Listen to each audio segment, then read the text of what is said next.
Hello and welcome back to another episode of the War Report with your host Constantine Martelli and my good co-host over here GSP. And once again, it is one of those weeks where every story that comes out dwarfs the previous one. We have plenty to cover today, everything from the situation with the Nord Stream pipelines to the Italian elections to some news about the front on Ukraine, as well as news around East Asia and some domestic U.S. topics, and of course our news roundup for Europe. But with it being the biggest and most recent news of the week, we'll get right into the news about Nord Stream. So, as of yesterday, there were two explosions detected by seismologists in Denmark, and they had immediately said, well, these are artificial. There's no way an earthquake or any natural event could have caused these. And then, first, the Nord Stream 1 pipeline was leaking, and severe damage was done to it. This is a project that will take months, if not years, to fix. And then Nord Stream 2 was hit. Now, Nord Stream 2 was at about 95% completion before it really stalled out. It never really got to operate properly, as it were.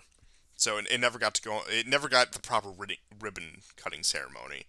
And you'll recall that was when we were approaching that mark around, I believe it was October of last year. There were concerns brought up about it, and then you can go to February, right before the outbreak of the war, where Biden outright threatens the Nord Stream pipelines if there is a Russian-Ukrainian conflict.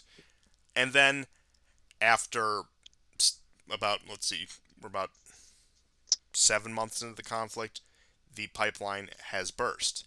And there was some denialism at first, there was some disassociation. But then you had one of the former foreign ministers of Poland, who is a current sitting member of the European Parliament, tweeting out a picture of the gas spill with the caption "Thank you USA," seeing that he has learned Yeah, from the Radek Sikorski. yes, and he's learned from the Albanians in that regard. I'm sure he'll can compose a song sooner or later. But that let the cat out of the bag, and it's no surprise that it came from Poland of all places. These much more jingoistic Eastern European countries who, while the Western European countries don't disagree with much of their policies, they try to temper them for pragmatic reasons. But Poland completely let the cat out of the bag and said it was that. After that, you had no U.S. officials denying it. You had Germany saying, well, of course the pipeline was attacked, and then using weasel words to avoid blaming the United States. And as the narrative is being spun right now, Russia is the primary culprit being blamed by the mainstream media and the respective governments. And Tucker Carlson did a very good piece on this. It was his intro from his episode, I believe it was either last night or the night before, where he spent about 10 minutes going through this and saying, really laying out a really rational case, which I know rationality has no place to be found in really any media cycle, whether now or within the past living memory at least, and that's to imply media cycles have ever been rational or sane or calm. And he did point out that this makes no strategic sense, that Russia has, quite literally, if this is the case, blown up their main method of bargaining when they could have simply turned off the pipeline, when they could have simply stopped gas flow, which they did increasingly stopping gas flow. Actually, there was no gas flowing at all in either pipeline. It Yes, had been off. yes. And yeah, that's been happening throughout the conflict where it goes down for maintenance. And I know there was a recent event, I can't remember which one exactly, that did spur Russia to shut down both pipelines, and at which point the pipelines were demolished. And I would recommend all of you watch the Tucker Carlson clip if you can, but he makes a very good point regarding that, saying that at that point, Germany has no reason to negotiate because even if they do come to an understanding with Russia by somehow, some means, there's no gas to be turned back on. That the amount of fuel being able to be transferred to Europe is completely down.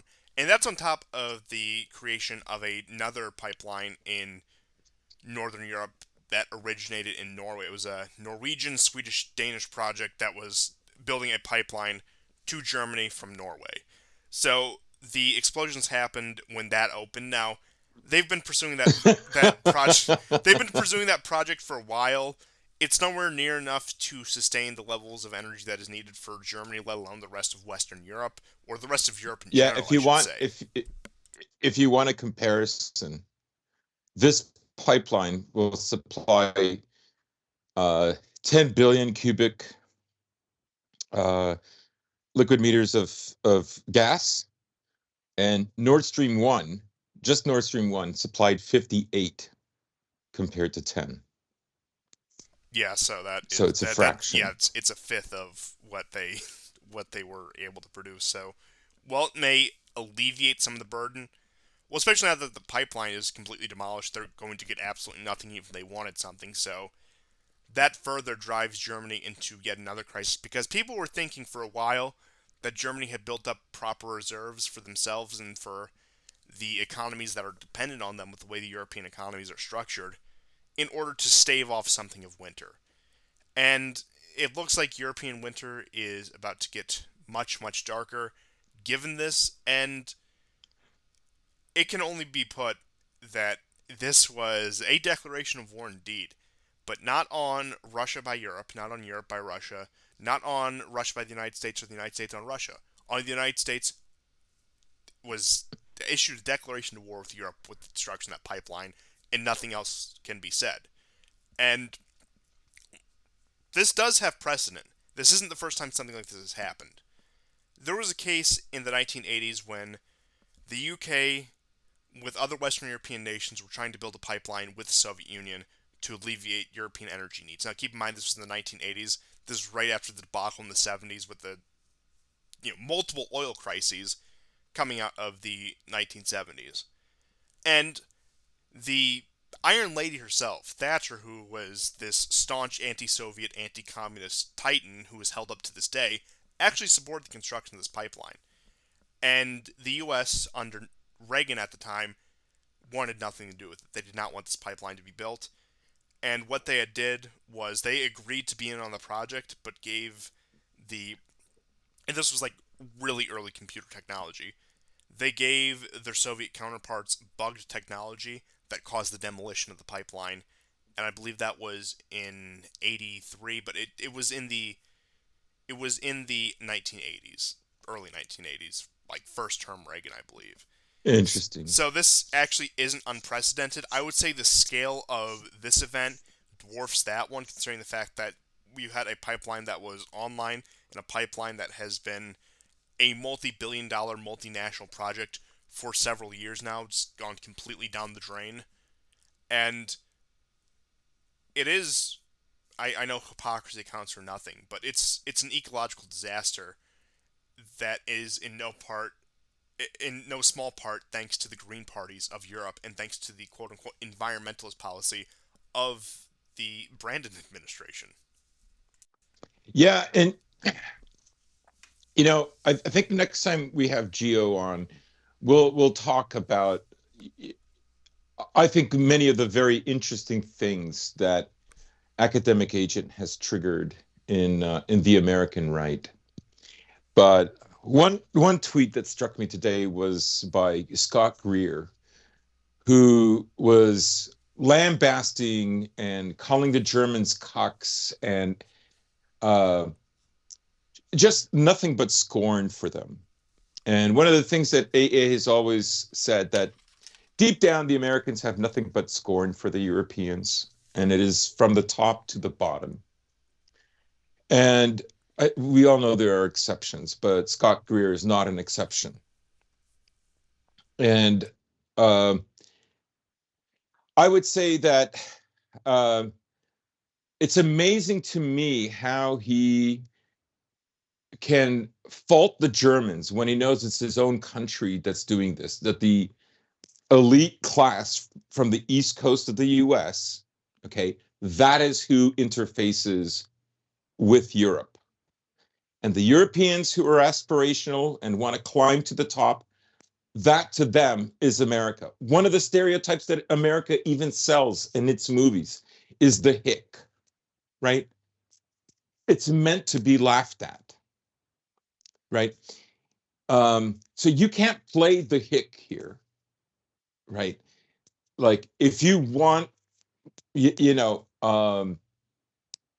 a kind of Western right wing, you know, you owe it to be honest that Germany has no more power over the US than the dissident right has over American Yes, politics. and if you Okay. want to get even And legalistic about it, you look at the way the German Constitution written, U.S.-German relations.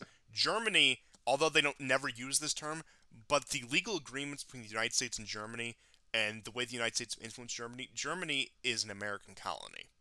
yes, yes, and we shouldn't forget that many of the leaders that we see today in the EU, they are the descendants of some of the first politicians that were installed by the US after World War II.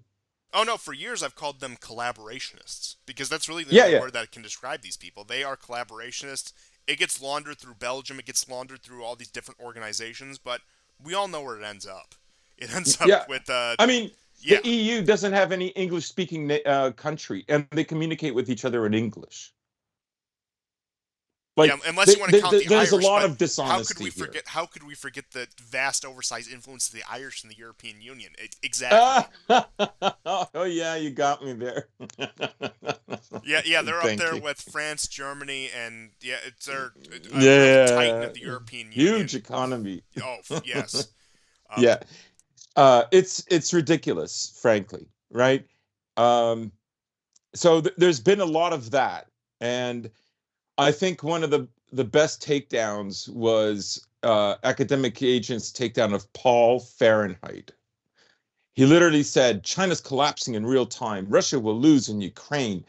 Um, and then, we America will stand on top and globalization will end. Like, think about that. I mean, listen, I know he's American military. He was there in Afghanistan when they pulled out. That's according to him. The idea, right, that his poor America is being controlled by Europeans, right? It's like Lyndon LaRouche levels of stupidity, right? That's not that's not how it works. Uh, so tremendous dishonesty, right? Globalization is going to end when well, America America is is being controlled by controls the whole Europeans like George planet. Soros. What? But that's Yeah, aside yeah, the point. yeah, yeah. So to me, he's another kind of he's a hick American who has this like um rosy picture of like what America was, and all the bad influence came from without. It's not from within. And in the enlightened values of classical liberalism from the 18th century and 19th century, they're perfect, but these commies did this to us, right? Like, no grasp of history, and like love him or hate him, but Yarvin is more honest about American history than these guys are. uh, I mean, with him, you'll at least find stuff from like the 1870s where you have like Americans lamenting that their kids are so much better off than, Negro children. And like all that stuff was already there. Um, anyhow, we'll get into it when Geo comes back. Yeah, and I But just want to say, especially with you, me, and Geo, now there are like certain like degrees of varying, but all of us are fundamentally descendants of, or if not in your case, outright recent arrivals to North America. So yeah, I do have to say like it creates a weird dynamic with this where I do feel, and I imagine you probably feel even more in your case, a certain level of detachment from the North yeah, American civilization. And again, so that it's like although I don't condone it, it it is part of a North American identity crisis where you get a lot of these kind of takes and a lot of these kind of ideas that do circulate. right, right. But and I'm glad you mentioned that. That is important to note. Like, that is our subjectivity. That's where we come from, particularly with me because I'm the newest of the arrivals here. But to get back to like the consequences of Nord Stream, and there are many, many, many. But I won't dwell too much on the stupidity of the Russians doing this, as if their levers don't work anymore. I mean, we've already established that there was no gas flowing anyways for days upon days. It could have been weeks. I literally don't remember, because remember there was a 10-day period where they turned it off, and then they turned it off again for 3 days. And now we're finding out actually it wasn't on for far longer than 3 days. I will Uh, briefly take a devil's advocate position that, somebody could say Russia was doing a false flag to blame the West, but given the media narratives thus far, you figured Russia would have pushed that further. And again, like, this is the same. they would have they Yeah. would have published photos of any Russian ship that was in that Oh, area absolutely. And I, if I that was also the saw case. reports over the summer that the U.S. Fifth Fleet was seeking diving specialists. Now, I'm Yeah. I'm no expert when it comes to underwater infrastructure, so I could be completely wrong about this, but somebody who knows more about that particular topic can correct me if I'm wrong. But I believe the depths at which Nord Stream 2 were at, you would need a vessel like a submarine to actually access it rather than just diving teams alone. So at that point, some people speculate what happened exactly, but I mean, it's almost certainly the U.S. did it, or they hired out some proxy, whether that be like one of these like behind the scenes mercenary groups or some European collaborations. But point being is this attack was ordered from Washington. Yeah, definitely. And before we go any further, I just want to say that when the impotence of the right and Putin, sorry, of the right and Trump, Putin installed Trump. Uh, If only. yeah, if only. Yeah. Um, when the Floyd riots were happening, right, and the impotence of Trump was demonstrated, I didn't see European accounts and British accounts gloating about it, right, calling them cocks, calling Trump a cock. I don't recall seeing any of that. And this is what I mean about how it's not reciprocal, because like the vast majority of the American right just wants like a different scenario where they're still on top, right? Yeah, Essentially, unless you're like outright isolationist, like in credit where credit is due. A lot of the former libertarians do carry that with them, which I yeah, do yeah. respect. But unfortunately, they're not the majority when it comes to that position.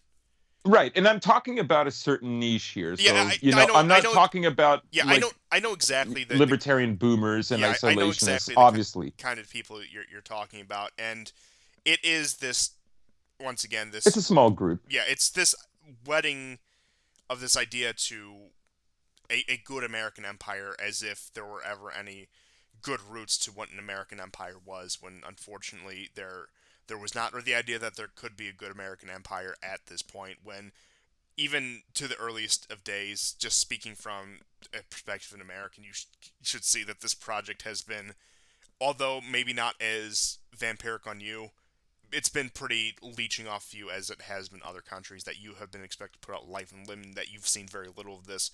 And not that the European empires were great institutions by any means, but if we're being honest, the average Frenchman and the average British saw more of the imperial wealth come home than the average American does then and now. Right. And they also left a lot more behind, particularly, let's say Britain, because that's the one I'm more familiar with. America's not going to leave anything lasting behind in Iraq or Libya or Syria or Afghanistan. Well, They're there's not going actually to. a really interesting. It was a funny, like, I know it's a Twitter exchange, so you can't write too much into it, but it was this guy from Kenya saying, "Well, the reason why Africa is leaning more towards China is because whenever China shows up in Africa, we get a new hospital or a railroad. Whenever the West shows Yeah. up, we get a lecture." And then somebody It's replies always a like, lecture. "Yeah," Yeah. and somebody replies, it's like, well, have you considered that it's not for free and that you'll have to pay for it eventually? Like, and again, there's the lecture. But point being is, Yeah. like, also referencing like those old like colonial empires. The point is that although maybe the arrangement isn't best and you can get in all the nuances of colonialism, point being is there's still something tangible you can point to that isn't just human rights or democracy or some vague platitude of freedom. Now, if the American Mhm. Empire did what China does, there might be a case for that. But point being is this has been the country of the past 30 years that breaks all your toys, spends 20 years there, and then goes home and doesn't even accomplish what it promised you. Just look at Afghanistan. Just look at Iraq. Right. And one last point I'll make is, you'll have some people who, again, reflexively will with, like, say, the war in Ukraine, and they'll say, well, you cannot discount, support for the war in the dissident right, let's say, of Jewish influence. It's like most of the dissident right is very well aware of the Jewish influence. They're very well aware who Zelensky is, who the next four, who the prime minister of Ukraine is, who's also Jewish. Like, they're very well aware. They don't care. Greg Johnson doesn't care. Richard Spencer doesn't care. And there's a whole host of other tiny accounts who are very well aware of their influence. They don't care. They're not neophytes, right? So let's just understand that, right? Again, I promise this is the last AA reference I'm going to make. But 3 weeks ago, he said, when push comes to shove, these white boys are going to go, they will side with the Zionists and they will go fight and die for them. They will still do it. And I don't know, there's other stuff that was happening today, especially with Lizzo and the crystal flute or whatever. Um, he's just being proven right over and over and over again. But to return to Nord Stream 2, um, now that we got that out of the way, uh, I don't know. I'll give you my take of what I think like the most salient points are. And in my opinion, this is a long-standing project, which we all know. However, here I think some of the points that maybe I haven't heard before that are only beginning to occur to myself the last few days, and that is, uh, America is determined to cut Europe off from Russia, and the way to do it is to destroy a European future. But there are other reasons with this when we've seen this for the first time in this war. The kind of cutting off that America is interested in. It is not simply economic, it is cultural. Yes, the economic and the cultural are going to push Russia towards China. Everyone has said, why is America doing this? It's so stupid, right? I mean, this is a country that routinely lets, not always mainstream, depending on how precious the president is to the mainstream media, but it allows a certain amount of criticism and ridicule, right? To make them seem harmless and ineffective and so on. The fact of the matter is, America is not stupid in doing that. What America is trying to do in cutting off Russia culturally from Europe is to isolate, to give a sense of isolation to the European Slavic contingent of Russians within Russia, right? And that by forcing Russia so closely against Asia and China, it will create friction in the long run. That is the point in it. Okay. Now, the flip side of that, I said, they're going to deny Europe to Russia by denying a future for Europe. That's true. Europe is over. There is not enough gas, and the gas that they are getting is far more expensive. So it makes no sense. You can't have industry. My bet is that before the midterms, and most definitely before the election, you're going to see European companies migrating to America. You're going to see I'm glad like you a brought that up most because I have some stories on that later. okay, great. Because I haven't done that much. I have not done research on it. This is just me predicting things.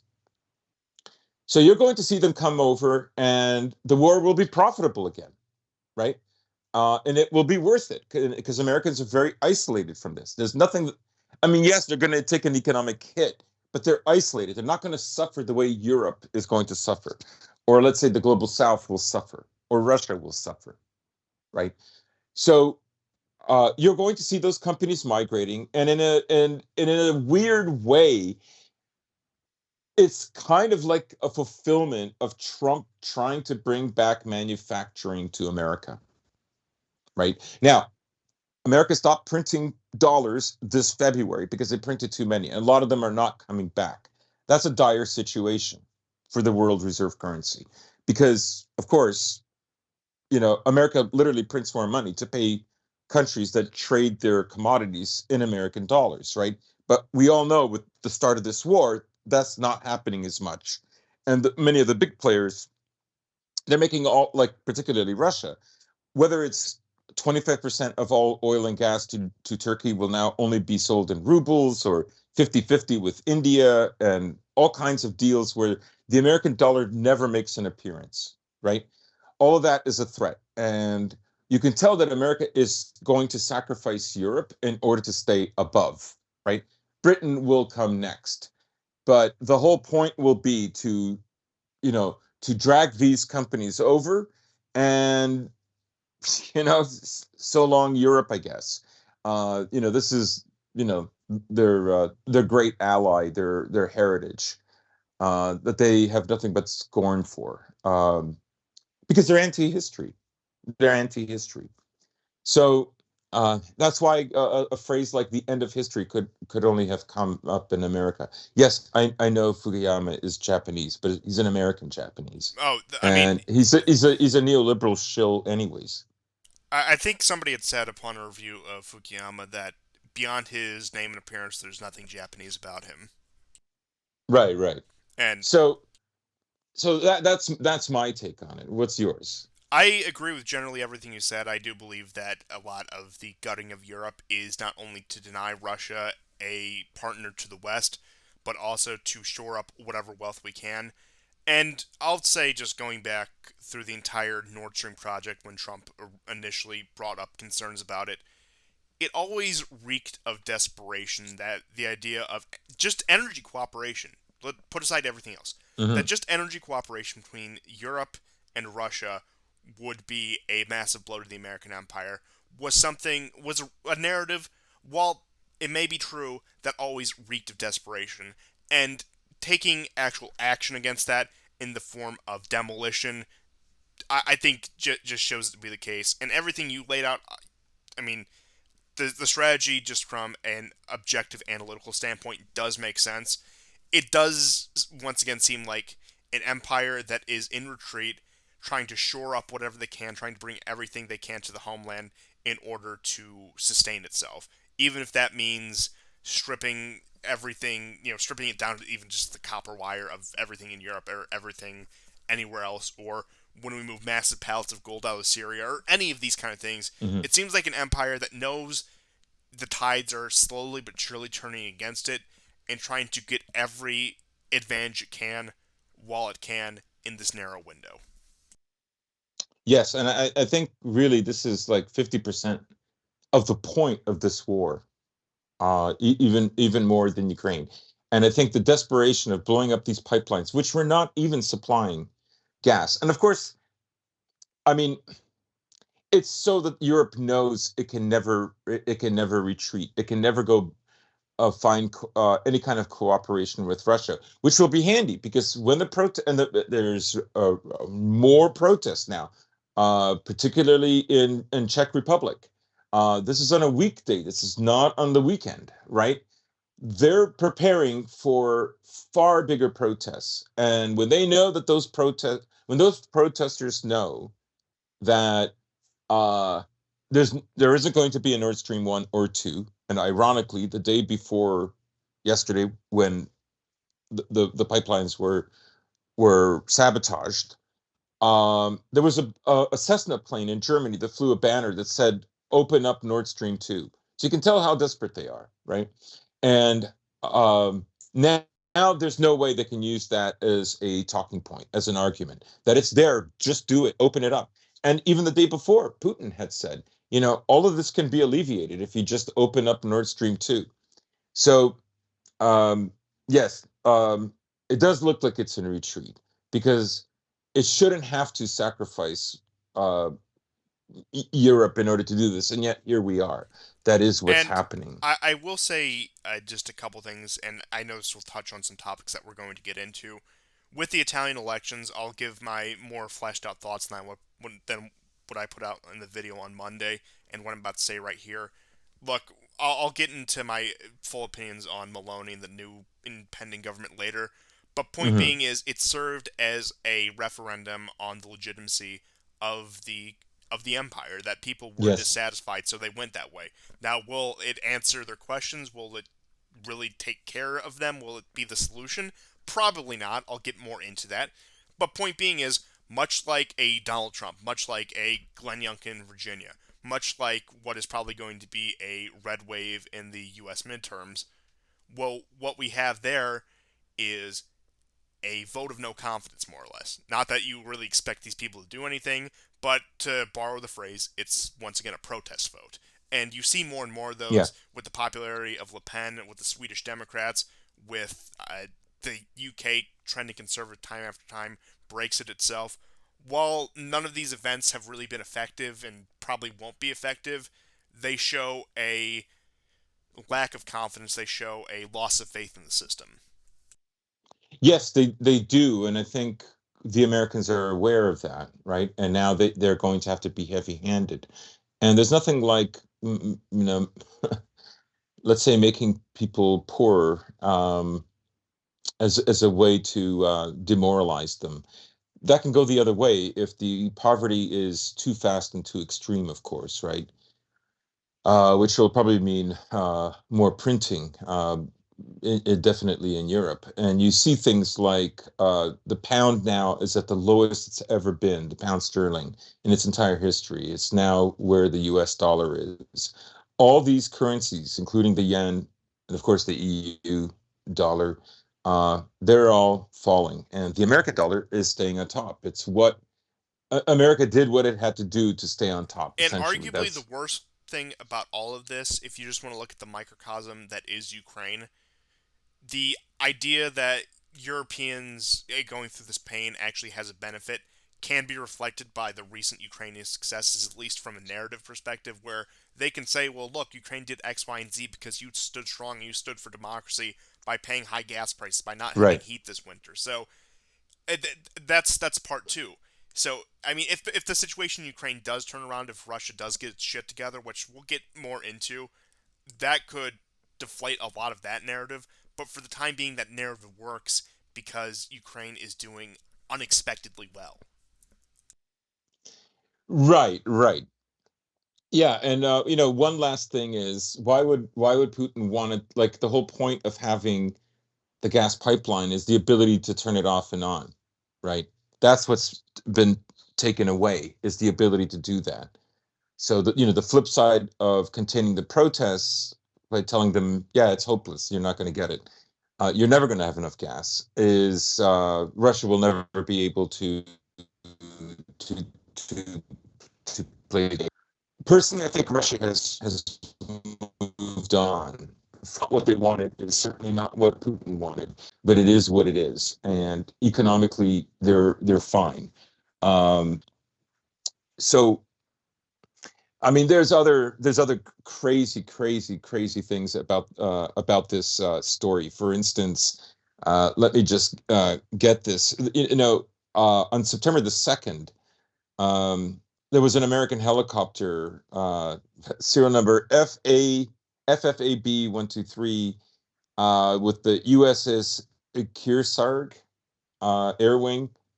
It was spotted in this area, not far from this island where this, what is it called? The Bondholm Island. This is where the spillage happened, basically on the west side of the sorry, east side of the island. Um, is that there was some kind of you know marine biology crew that was there. Uh, I mean, like I say, this area was filled with Americans. There is no doubt in my mind that they were responsible for this, and because they stand the most to benefit. But perhaps I think the craziest story of all is the story of a guy named Carl Peter Greisman. Carl Carl Peter was in charge, I believe, of the security of Nord Stream, and he was flying a private jet with his wife, his two children, and I believe the boyfriend of one of his daughters, of one of his children who is his daughter.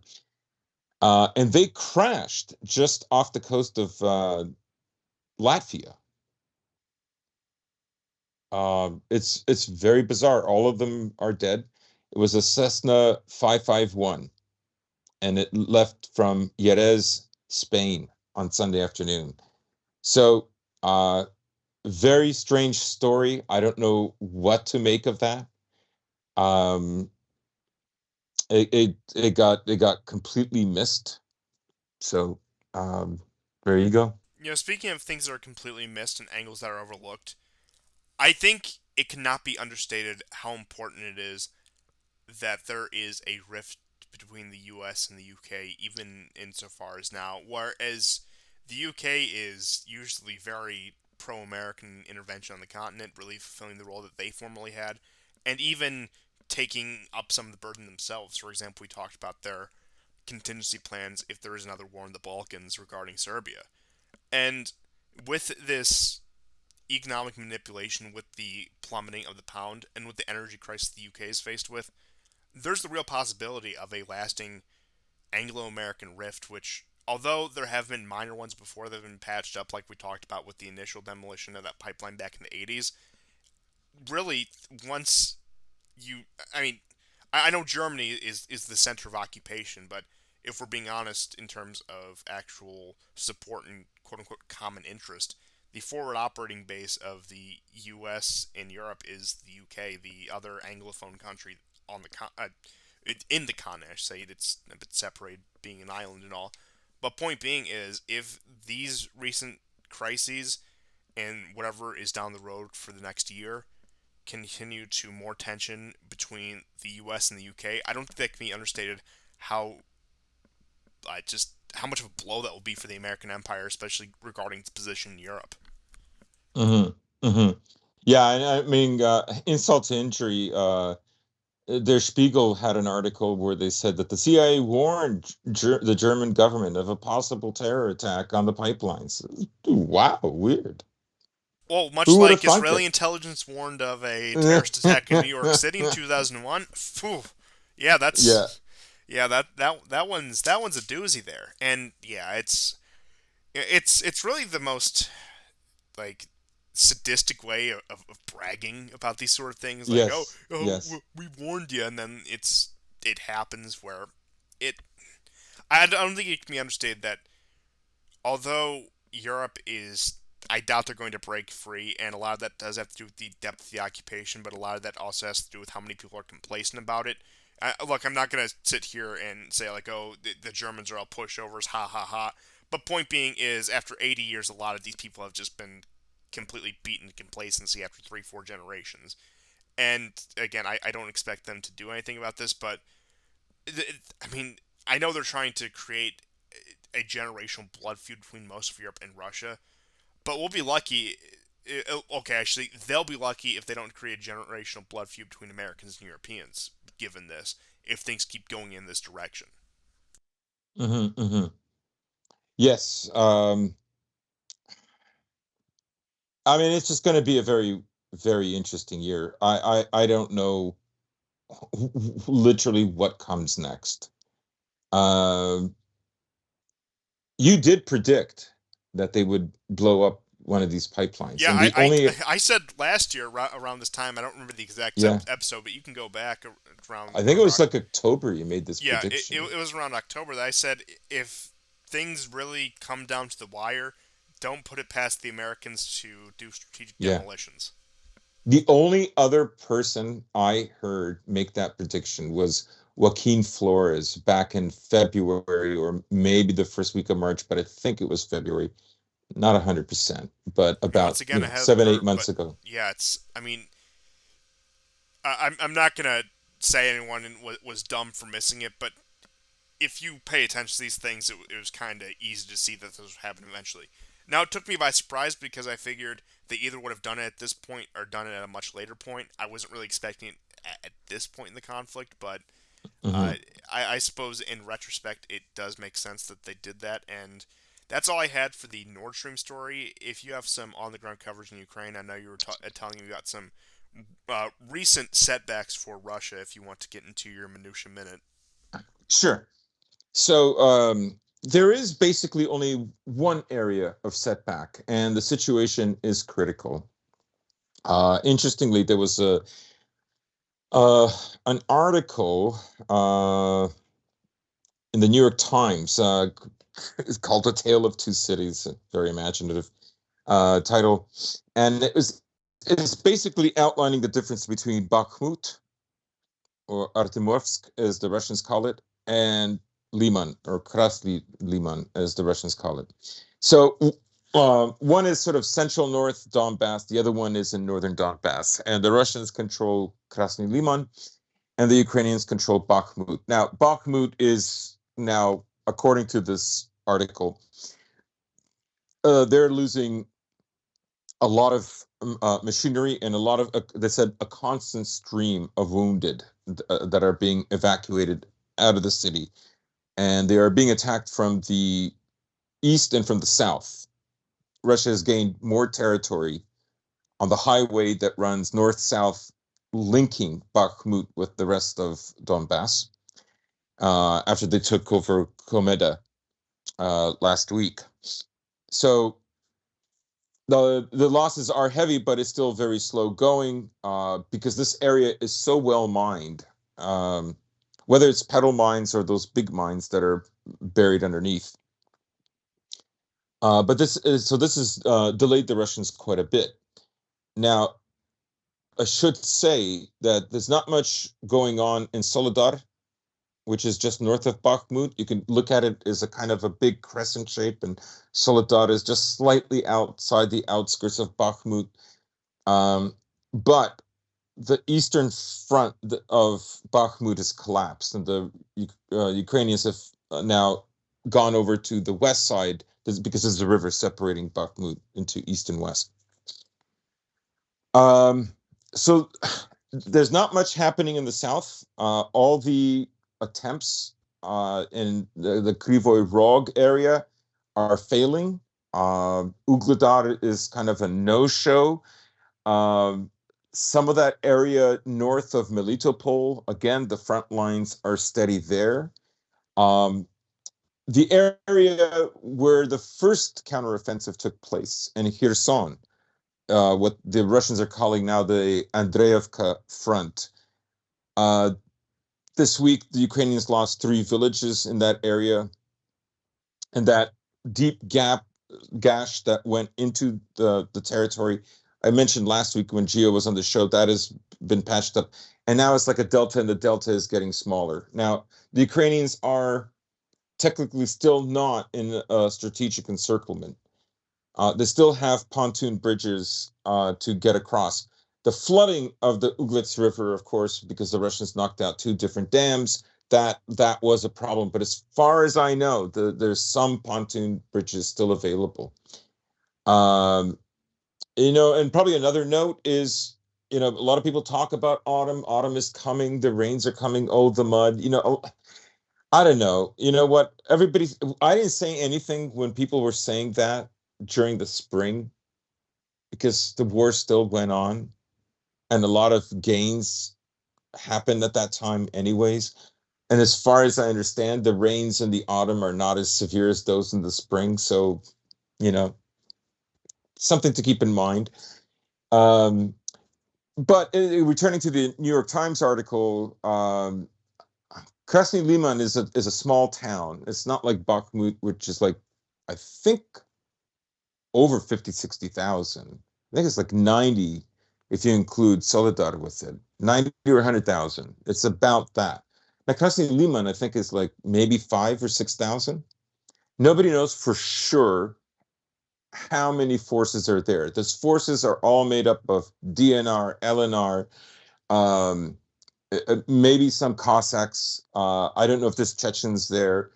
And the article mentions that Russians have come in to bolster the forces in Krasny Liman.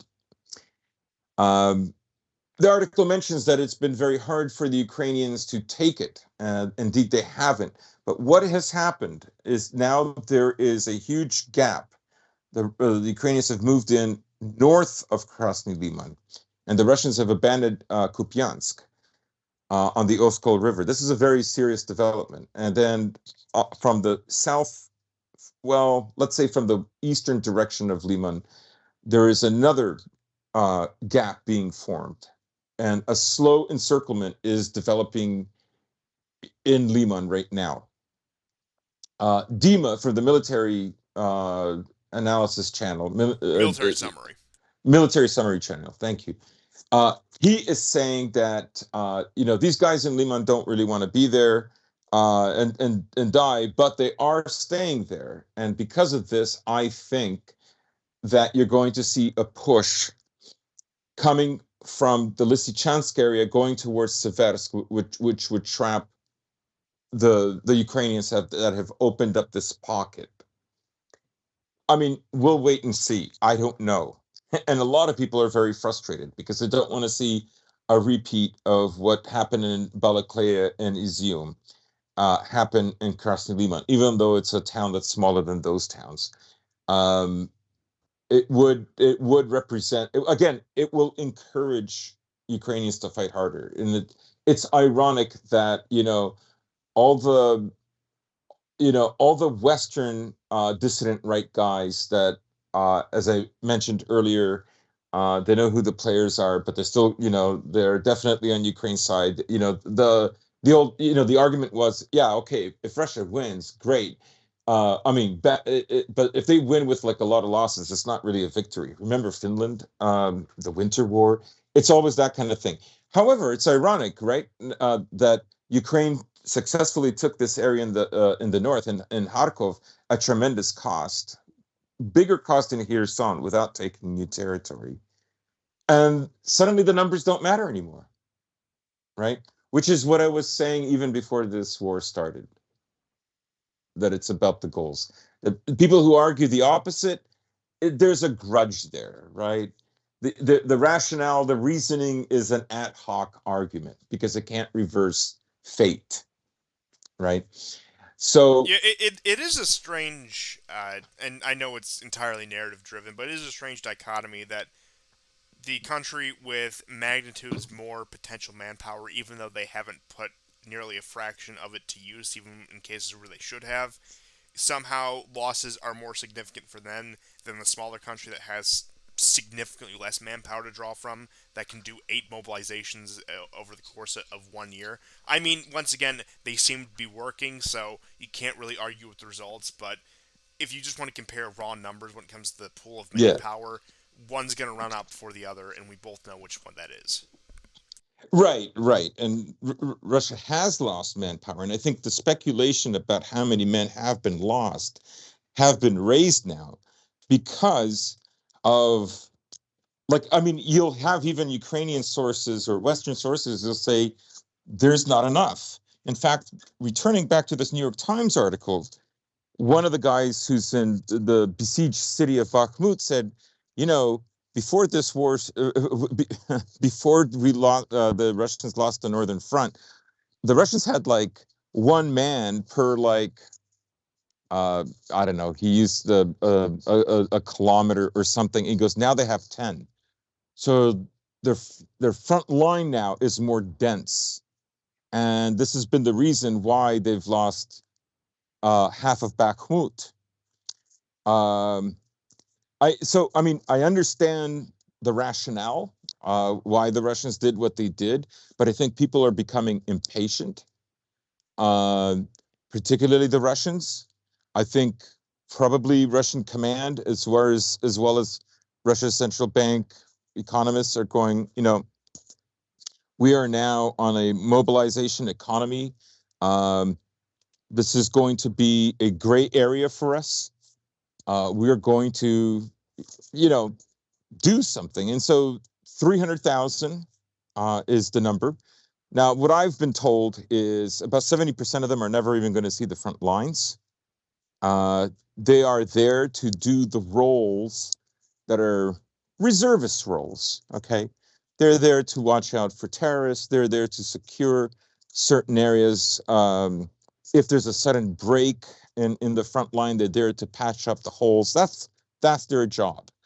Um, so, tentatively speaking, we're probably looking. Russia's going to have probably about 70,000 more men on the front line. Now, that's a significant number. That's not insignificant. And I think that might also have been the rationale by the Americans to escalate this war, because there's going to be a UN meeting tomorrow or Friday, and I believe NATO is supposed to be meeting to discuss the pipeline. Now, it could be that they'll just ignore it completely.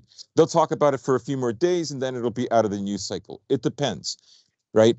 But it could be that this move by the Americans now at this time is them anticipating what the next 4 to 6 weeks will be like, because it's probably around the first, second, or third week of November that we're going to see large numbers of these reservists coming in to the front line, or they will be relieving forces already in Ukraine that are behind the front line so that they can go to the front line. Which I think leads us right into our referendum news. Yes, that's a good point.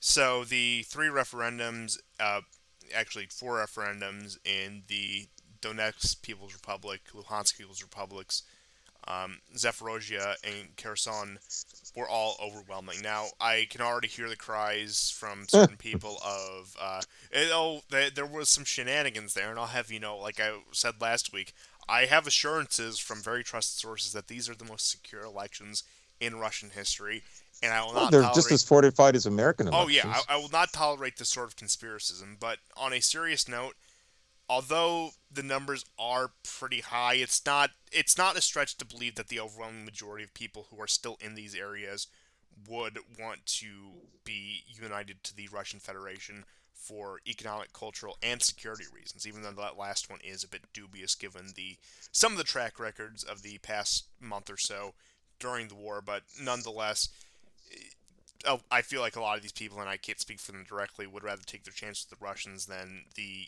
Ukrainians, who will be coming back with a vengeance if they are ever allowed to set foot in those lands again. And now, the purpose of these many speculate is that if there was a formal annexation of these territories via referendum, that any further attacks on them would be legally an attack on the Russian Federation, which is important to note because Putin is, as I've said before, very much a legal autist about these kind of things. That's why it's a special military operation. That's why the number of troops have been kept at a certain point. That's why so much of this war has been conducted the way it is, because he's so legalistic about everything. Now, I don't know how much of a bearing that'll actually have, but we can only see. But that is the rationale that has been given for the referendum being held when it was for a formalization of these territories, especially as things do get more contentious. Now, I think these referendums went in the way that everyone really expected them to go. That's how I expected them to go. I think really any talks of legitimacy in terms of actual vote count doesn't really matter in a situation like this, nor did it really matter in Yeah. Crimea. It's I mean, it's paying tribute to the global civic religion, as it were, in the form of yeah. democracy. But we all know that it's okay. These lands are historically Russian. There's an overwhelming amount of ethnic Russians in there. Of course, the Russians are going to go in and take those lands, and they'll formalize it through some legalistic process. Once again, hitting that mark for Putin personally, and beyond that, all I can really say is we'll see if any further attacks on these newly integrated territories, these territories that will be integrated soon, will trigger a different response from Russian forces. But we have yet to see a scenario where that will play out, but we likely will see one within the next few weeks.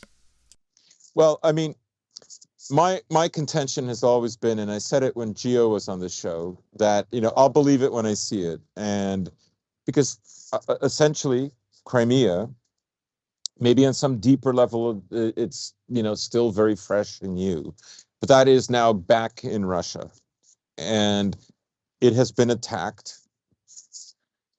Uh, Most of the attacks have not been successful, but that's also due to distance.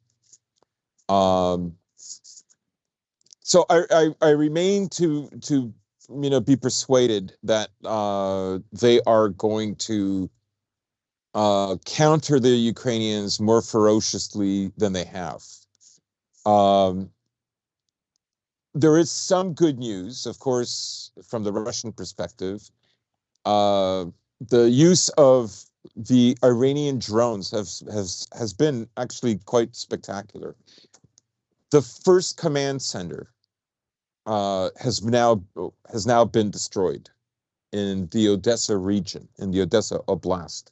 I don't think it was in the city. They have attacked the port. Yes, that's true, and they've attacked smaller stations, but and training centers. But this is the first command center that they're going after, and we know those command centers are filled with NATO and ex-NATO officers. There's no question about that.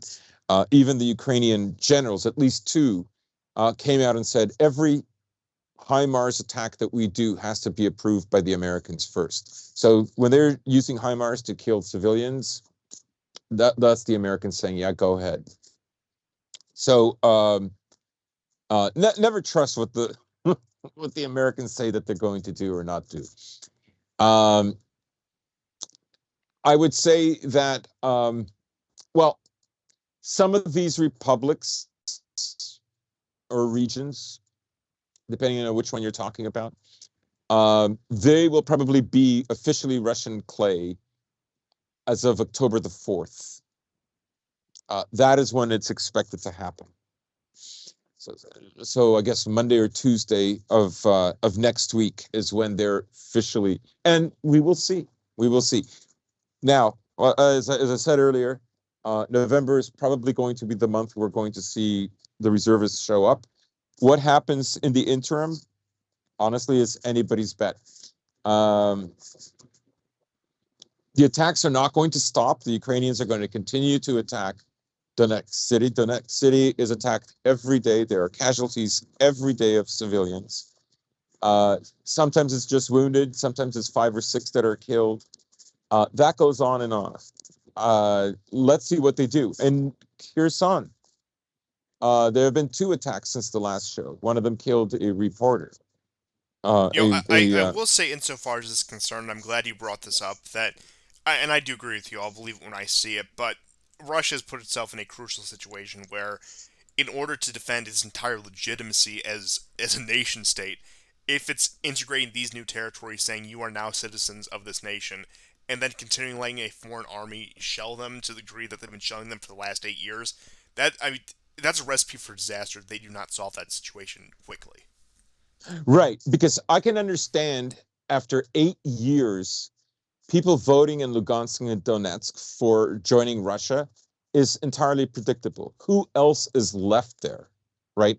And most of the people who are going to vote to stay, because the people who don't vote have either left or they see no point in it, right?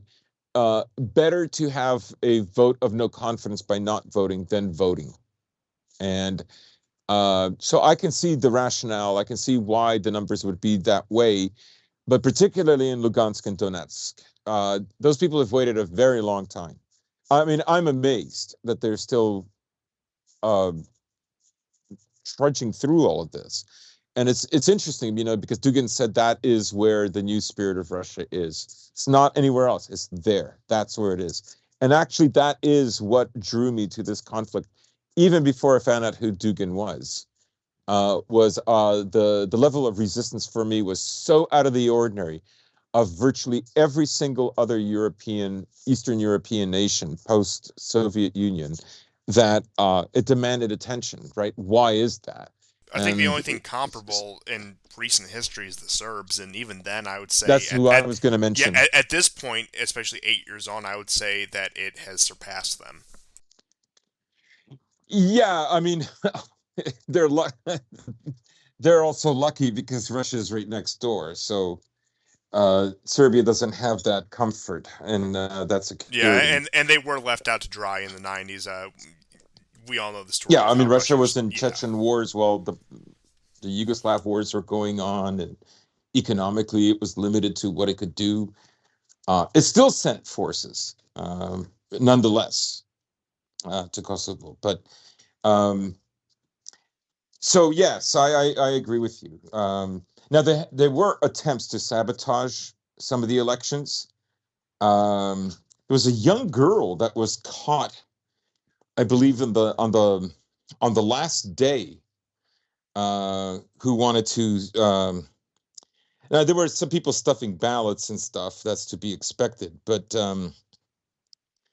let me get. I have yes. This is a 24-year-old saboteur named Irina, and she was planting an IED, and was caught, I believe, yesterday. Uh, the other story is, I believe, in Melitopol. There was a guy driving towards the town who had bombs, and actually the bombs blew up and killed him in the car. Um, but generally speaking, there were not that many incidents that prevented people from voting. There was online voting as well, but it wasn't. I thought basically it would be far, far worse. I thought Ukraine would go all out. They would have all kinds of sleeper cells, uh, right in the thick of it, right in the middle of Donetsk. I mean, Motorola and Givi were assassinated that particular way. So I thought we would see more of it. But actually, you know, that was something that was happening in the weeks prior. And, I'm kind of glad that we didn't talk about the referendums before, because I saw some posts on Telegram that said, with the success in Kharkov, um, a Polish guy was saying now the referendums are called off. And, well, they weren't called off. And that's what he said, I think the 15th of September. So, you know what I mean? I'm glad we don't kind of rush to certain things, or say certain things about the war before it can be absolutely proven. Yeah, it's always best to give these things a moment and wait to see how they actually do play out before making any real rash statements on any of them. So I've tried to avoid that during both this and during everything else that we covered. I'm sure there's been times where I have not, but I would like to think that we have a pretty good track record on that at least. Yeah, yeah. But the last thing I'll say about the fronts is the most dangerous one is the story in Limon. Um, the only other story is some of the POWs, Ukrainian POWs, have now joined the the Russian army. They've joined the Cossack battalion to fight against the Ukrainians. Um, a lot of people might think this is crazy, but I think if you're really familiar with this war, um, battalions flipping sides was not unusual in 2014 and 2015. In fact, that's how like the breakaway republics got a lot of their military. Its entire battalions would switch over. And as we said on the show when Geo was on, that a lot of the guys from central and eastern Ukraine that are conscripts and thrown into the front, they don't want to fight. A lot of them feel that they have to. Um, but a lot of them feel like they were forced into it, and so on. So I mean that's also been the Russian strategy. We talk about them being so soft. Not how what is the big payoff? I don't know. Like the Azov guys, of course, the leadership that's been freed now, or they're in a pretty nice prison in Turkey. Nothing will happen to them now. One of them immediately published of video images of him killing a Russian POW who's on lying on the ground on his stomach, right? Like these guys literally delight in this.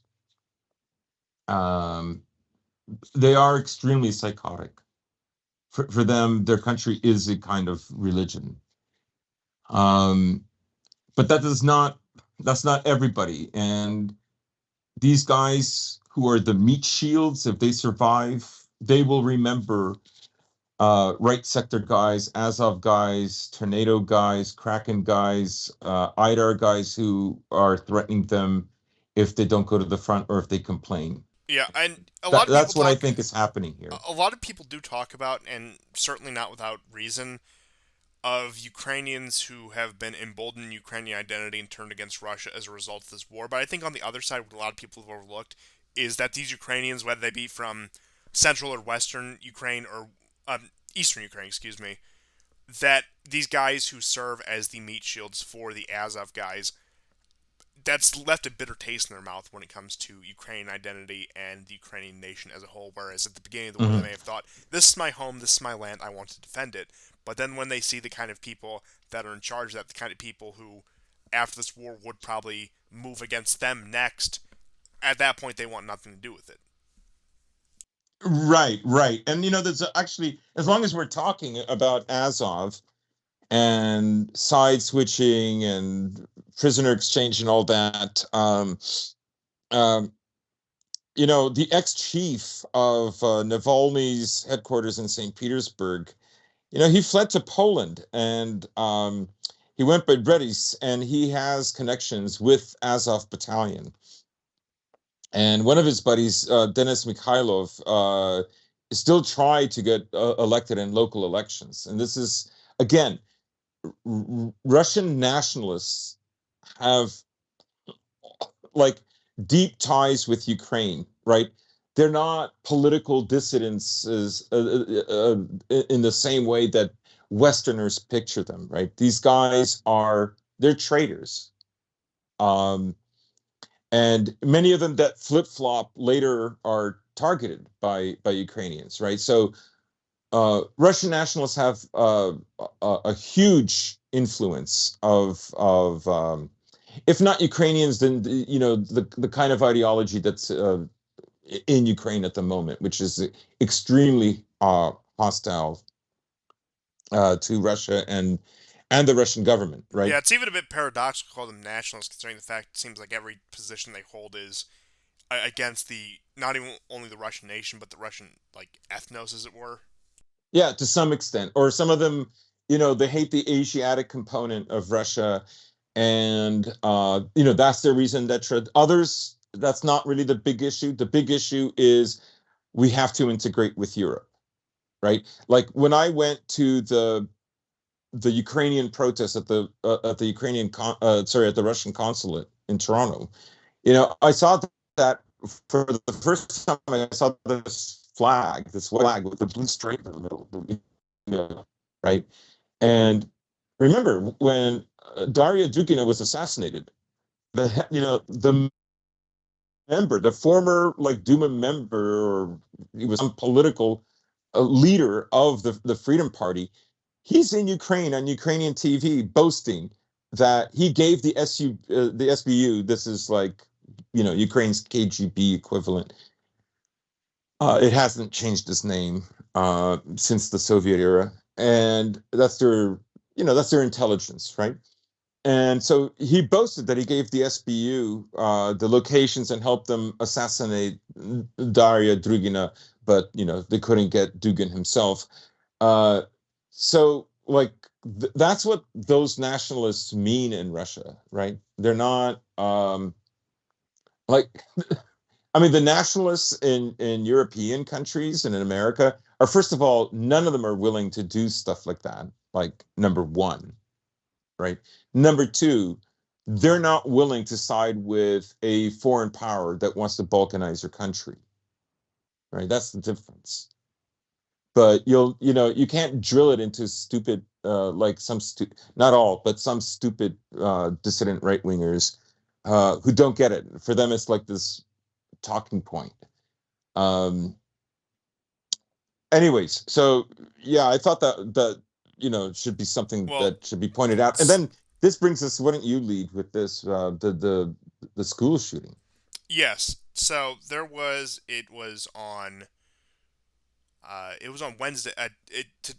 Okay. So today's Wednesday. It was on Monday where it was a shooting within Russia by somebody who did have the, let's just say, National Socialist imagery both on his person and on his file when you go back dig through it.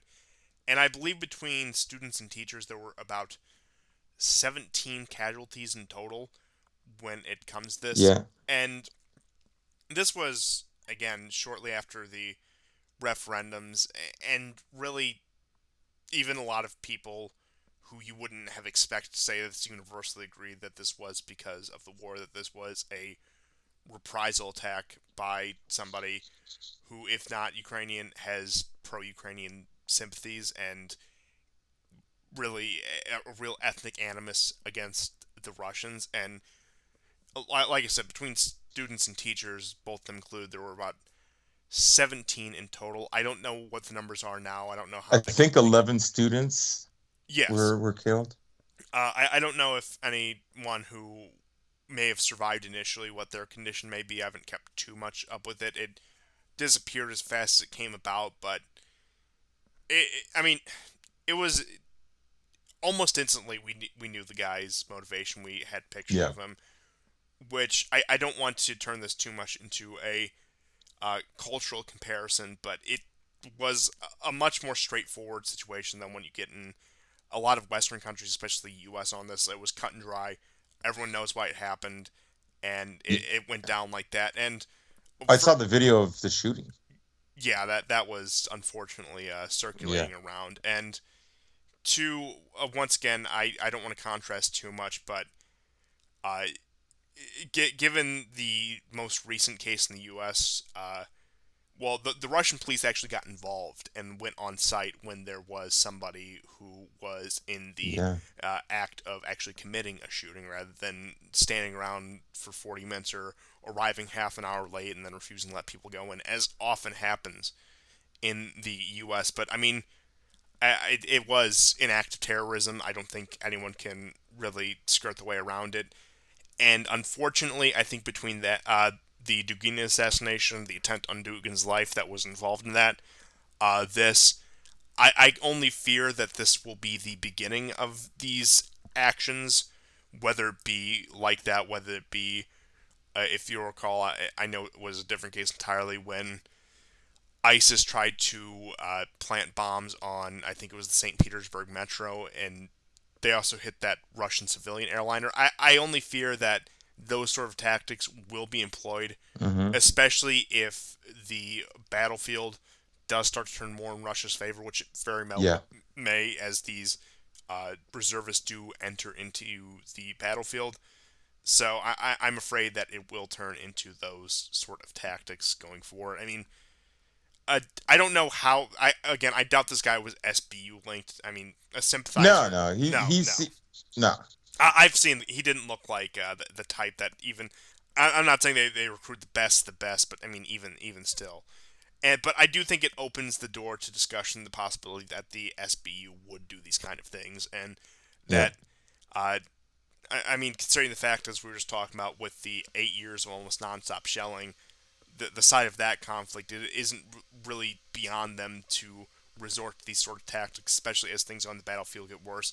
If not them directly, then their sympathizers elsewhere, or any quote unquote people with a common enemy getting involved in this. So as as these this situation continues, I can only once again say that I'm afraid this probably won't be the last of these sort of instances. Yeah, no, I remember when the Russians first got into Syria and they started bombing like the hell out of ISIL and all those oil convoys, just like mercilessly. Um, there was that Russian airliner that was blown out of the sky in Egypt. So, and there's a lot of these weapons around, and I don't doubt for a second that it could, okay, that the potential is there for that to happen in a really big way.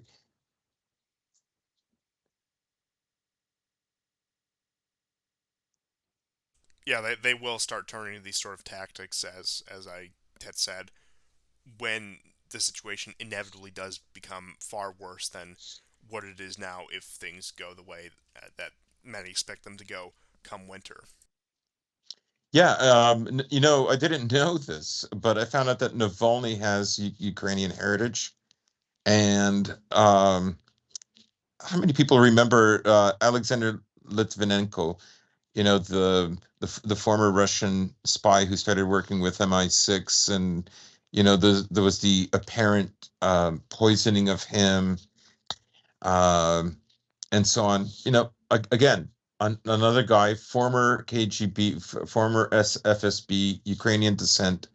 But the really big story around that is um, the Scotland Yard employee, I think, that was in contact with him, Malcolm Baker, 60-year-old guy who was investigating the death of Litvienko, has committed suicide. So that's again another really weird, interesting story. Apparently, this happened on the 14th. Huh? I mean, that sort of event doesn't surprise me. The official narrative, once again, with these things is probably not the exact truth, if not completely fabricated. And that certainly warrants more, and as I imagine as time goes on, we'll get more details about that. But that's certainly something I want to bookmark and follow up on. And if you had any other Russian Ukrainian news, you can go ahead and get that out. But I do have a bit of European news to get into. Sure. Two last things. The Russian government did a video on the demining process in Donbass. How many mines do you think have been cleared since March? This Hmm. this blew my mind. Let me just take a vague guess. Around like 1,000 or so. 65,000 mines. Um, that Those are is, the ones they found. yeah. That I mean, I'll admit I don't know much about mining or planting of mines, but I can imagine even that is just unheard of. Hmm. And the only two things I'll say is the head of Crimea, Sergei Aksenov, has said that Russia will move from the special military operation into an anti-terror operation. Again, we're being the skeptics we are. We'll wait and see if the proof is in the pudding. I have seen other Russian politicians say the same thing. I don't doubt that will happen. What it will look like, we'll see. And then the last bit of news is Apple has dropped the VK app from their stores. You can no longer get the VK app. I'm pretty sure you can still sign in, and on an Apple phone, anyways, you can create like this app substitute that just links you directly. Yeah, use Uh, the mobile browser, whatever. yeah, exactly. Uh, but that is all I had for Yeah. uh, Ukraine and Europe. And just right now, I'm going to get some graphics for our Italian election coverage. So just to brief, it was an overwhelming right wing victory. As you can see, what I have up right here on the right hand side is the Senate result, conveniently color coded. Blue right wing, left is red. The 5 star is yellow, even though they're nowhere to be seen. The centrists, who you can't really see without zooming in, are orange, and other unaffiliated parties are on the gray side. So, just to give you a brief overview, I'll also get the map for the Chamber of Deputies as well. And just to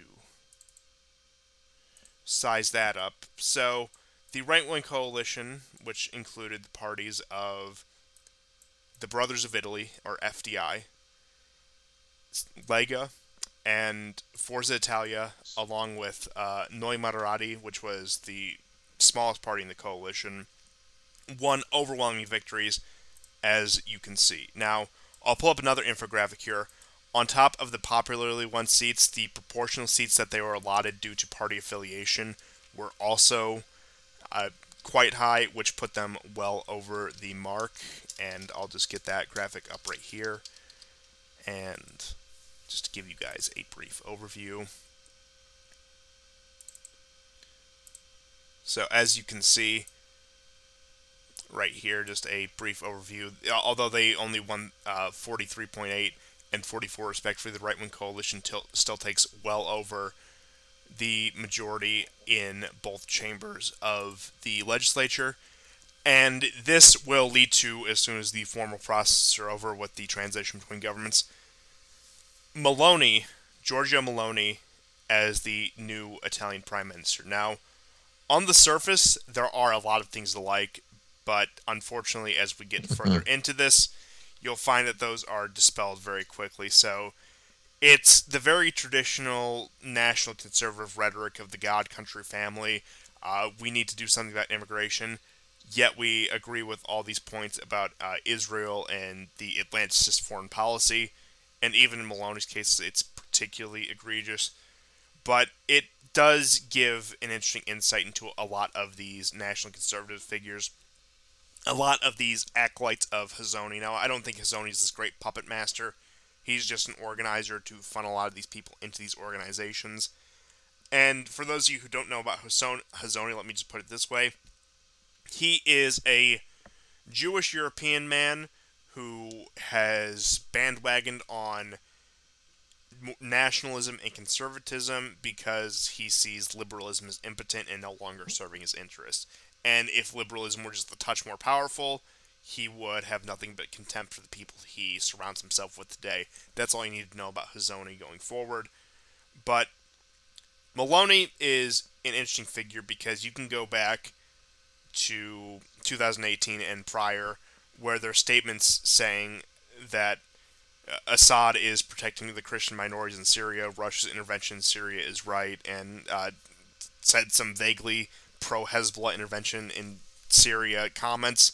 So you have that, and then you get into 2022 after 2018, in which case they were still a very minor party, when they have supplanted Lega as the main right-wing party after Salvini's some of his blunders and some of just propaganda against him, as well as people feeling he's more fickle. As I said in my video covering the elections, had I been able to vote in these, I would have voted for Salvini, certainly.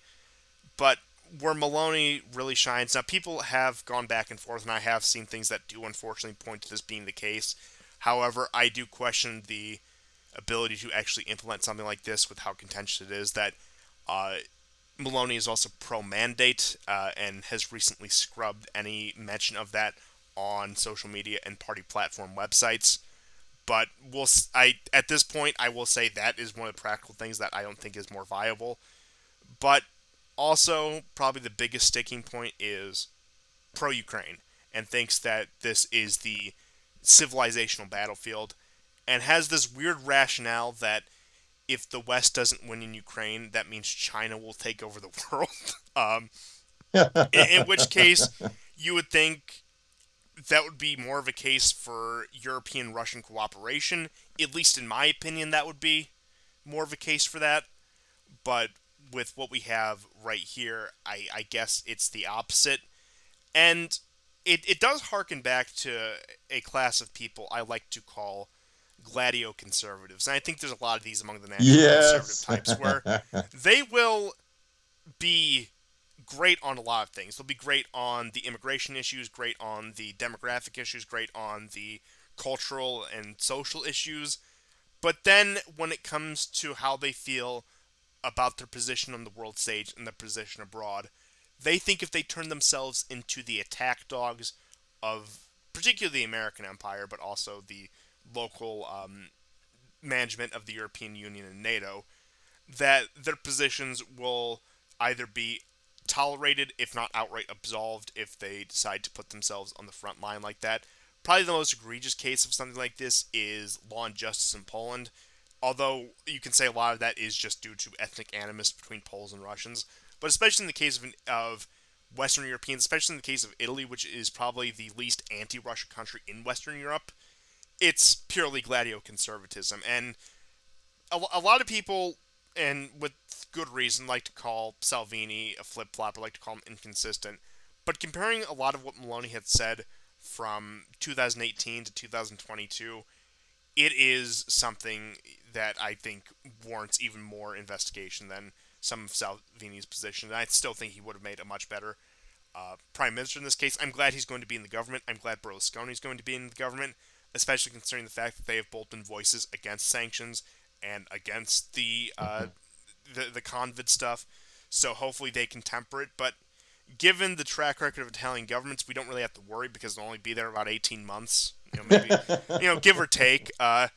But one point I saw brought up that I thought was interesting that And actually, I'm laughing. I'm so sorry to interrupt. I'm go ahead, laughing, go ahead. but the fact that like, I mean, you're part Italian, right? Yes. Like it's not, and I laugh at Macedonian and Balkan stuff too. Okay, so like, No, we're not attacking anyone. Yeah. I'm a third. yeah, I'm a third. I just want, I'm a third generation diaspora, divorced from a lot of my roots. Blah blah blah blah blah blah blah. But point being is, it's still within living memory that I have family connections to Italy. Let's just put it that way.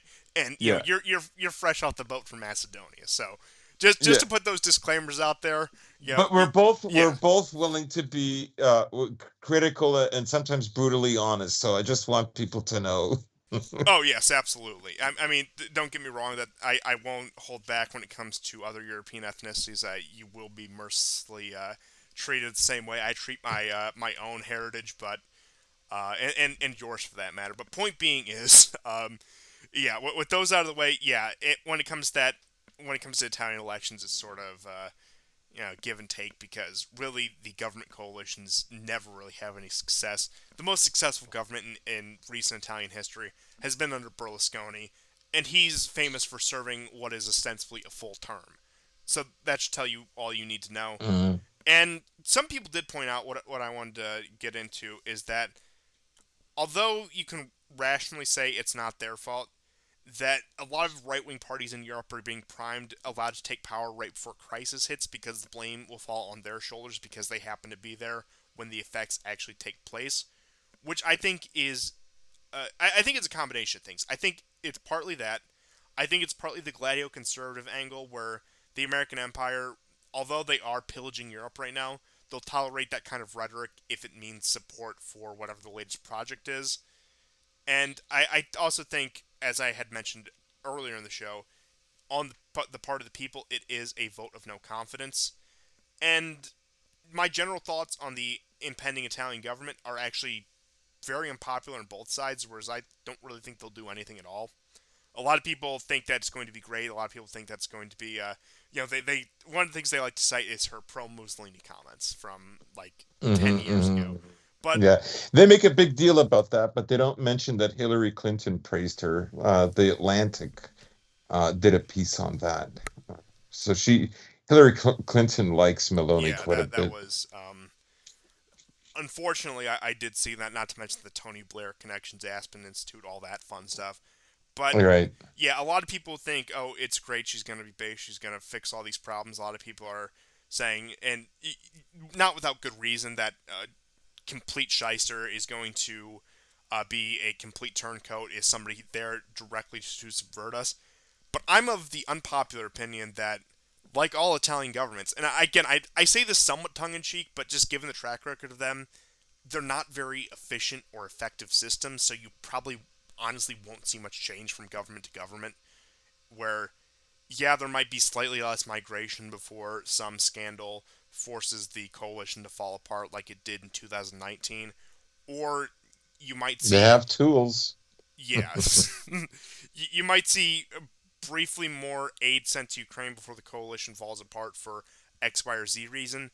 But then you also have to couple this with the incoming year.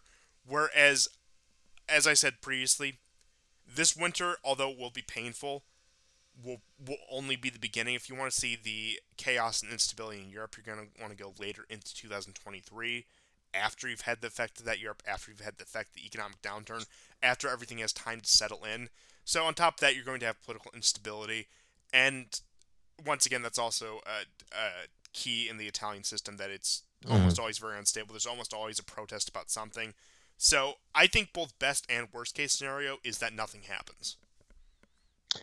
Yeah, I mean, we were saying like really early on, um, from January onwards. I'm not saying all of it was said in January, but from January up until April, and we've repeated it since then. But basically, you know, we predicted that this would split the dissident right. Uh, we predicted that the if push comes to shove, like most of this was spurred on. I'll speak for myself by Richard Spencer saying that this war is actually good. It's going to bring back Europe and the West and conservatism and so on and so on. Once again, the Uh, gladio conservatism. yeah, exactly, right. And the bottom line is we don't know how bad this war is going to get. Right, this war is still not even a year old, and like everybody always thinks a war should be about 3 to 5 months, and that's it. Right, but no war is. Very few wars are that short, and the fact of the matter is, they might need some white boys to die. And, we always speculated that, the government might go easy on woke, might go easy on immigration, at least just make promises, right? We talked about how, Top Gun doesn't have any wokery in it, even though all military ads are full of wokery. Like, they're going to try to make you feel like they're going to change their ways. All you got to do is support the war in Ukraine. That's all you got to do. And I mean, Meloni also praises the anti-burqa thing in Iran. So she's for destabilizing Iran. Iran is very crucial. It's a very important Oh, partner once for again, Russia. another key of the National Conservative where they adopt a lot of the Yes. 2000s anti jihad rhetoric, where Yeah. Islam isn't bad because it's a foreign religion, it isn't bad because we're Christians, it's bad because they don't live up to Western liberal values. Yes, exactly. And meanwhile, they're the only ones. Well, there's some Christian organizations in Britain as well, and in the U.S. that stood up to a lot of the disgusting wokery stuff. But Muslims were there. I'm not trying to sell them. I'm just pointing out certain facts. Let's say. Yeah. Once again, it touches back on the whole basis of national conservatism, which I really want to focus on even more than the elections, because Mm, and you could include Trump in this, even though he's less affiliated with the actual movement. I don't think he's ever actually spoken at one of their conferences. Correct me if I'm wrong there, but uh, I do think that looking at two figures that are spawned from at least that circle, Donald Trump and Viktor Orban, show the two different directions it can go. Again, you can get Donald Trump, enough said, somebody who comes in with these great promises, but is really there as a pressure valve to let things out and to really accomplish nothing. Or Viktor Orban, who somebody who is politically savvy enough to ride this wave and then take his own path, as we've seen especially during this year. And some hope that may be the case for the new Italian government. And while, of course, we always want that optimism, we always want that out, we always want to think it'll turn out that way, it's worth noting that this was a years long, in fact, decades long, meticulous process on Orban's part. Now, maybe he didn't have like this grand 20-year plan, but point being is, even if it was a recent change of heart or a recent change of pragmatic strategy, whatever you want to call it, it still took him decades to get to the point where he's allowed to do what he does because he was able to shore up his base and shore up his political power to that extent. In fact, he had to have one failed stint as prime minister before he even got to this point. And while, yeah, that may look like an appealing model, maybe you can play the long game, we're at such a critical junction where there is no time to play the long game. You need to state where you stand now and stick by it. Hmm. Hmm. But yeah, unfortunately, like I said, I think a lot of the good feelings and the optimism generated by this will quickly dissipate. People will realize this is another Trump phenomenon and that Yeah. they have been once again sold a bill of false goods. But there is reason to take optimism that even on the ground level, if you want to consider elections something of a public opinion poll, that the ideas being pushed out of Brussels and then by proxy Washington are failing. So at least there's that. Yeah, I think people will wise up to it, and frankly, like, we still have to see, because you know the big burgeoning crisis, of course, is fuel, and what this winter is going to be like. And honestly, we'll have to see how things go. And I would not be surprised if the way things go in Europe won't be the way they go in the US. Um, because I think a steady stream of news of how America, not only is its dollar doing okay, uh, but life is better in the U.S. I mean, Americans take enormous pride over their wealth. It's almost like a proof of whatever providence is protecting them and enriching them. Yeah, there's And much more of a narrative to be spun for America than in Europe because, and like I said, a lot of it will be contingent on the battlefield in Ukraine, depending on which way it goes, how they can spin this. Because if Ukraine does continue to hold out, it can be used as proof that look, we're really staking it to Russia. It may hurt now, but it's going to pay off in the end. But if fortune starts to turn against Ukraine and Russia starts to take the initiative once again, a lot of Europeans are going to ask, well, what the hell is this all for? And at this point, we'll see if winter comes around how a lot of these regimes, even from the more new right wing one in Italy as compared to some of the more establishment ones in, say, Germany, France, wherever, how they fare. I mean, I know Nord Stream is off the table now, but we'll see how willing they are to come to an understanding to try to ease the situation because of their own economic status. And that also comes back to I know this gets reported, and a lot of this can be skewed and a lot of this can be misrepresented. Apparently, the West is running out of weapons to send to Ukraine. They say that every once in a while. It never really seems to stick. But after a certain point, given the state of Western industry, especially American industry, there's there's only a finite amount of support that can actually be given to Ukraine before it really bottoms out. At least from what I'm looking at right here. yeah. And the one last thing I will say about the Italian elections, I do think there is something of parallel you can draw to the French elections earlier this year with the Zemmour-Le Pen split, where you had Zemmour come on the scene rather recently and entice the entire right wing. And I would almost, and I know a lot. This may generate some controversy, and a lot of people will probably disagree with me. Compare someone like Meloni to a Zemmour type figure, a right winger who did come out of the woodwork and was right about a lot of these things, yet when it came to the key issues seemed to be more or less in line with them. I'll give Meloni credit for actually being the ethnicity of the people she is purporting to represent as opposed to Zamor. But once again, you had that trying to, and Le Pen did end up going to the second round, but you had that trying to supplant somebody like Le Pen, who is a much more general skeptic of these sort of issues and a much more general skeptic of the empire as it were. And a lot of that comes with the French attitude. A lot of those attitudes are much more palatable in France. And you could argue that if you want any sort of right wing or quote unquote populist breakthrough in Europe, it does have to begin in France, just the way European politics are structured and have historically been structured.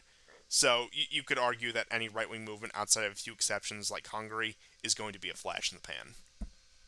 Hmm. Hmm. Yeah, I think there's a lot of people. I mean, you and I mean, I think you knew more about it than I did, but back in when Salvini was running, we learned an awful lot about, like, the history of Italian politics, and how volatile it is, and the lack of a real longevity there for any ruling leader. So No, uh, in the history of the modern Italian nation state, going back to the unification, the only stable government they have had was Mussolini.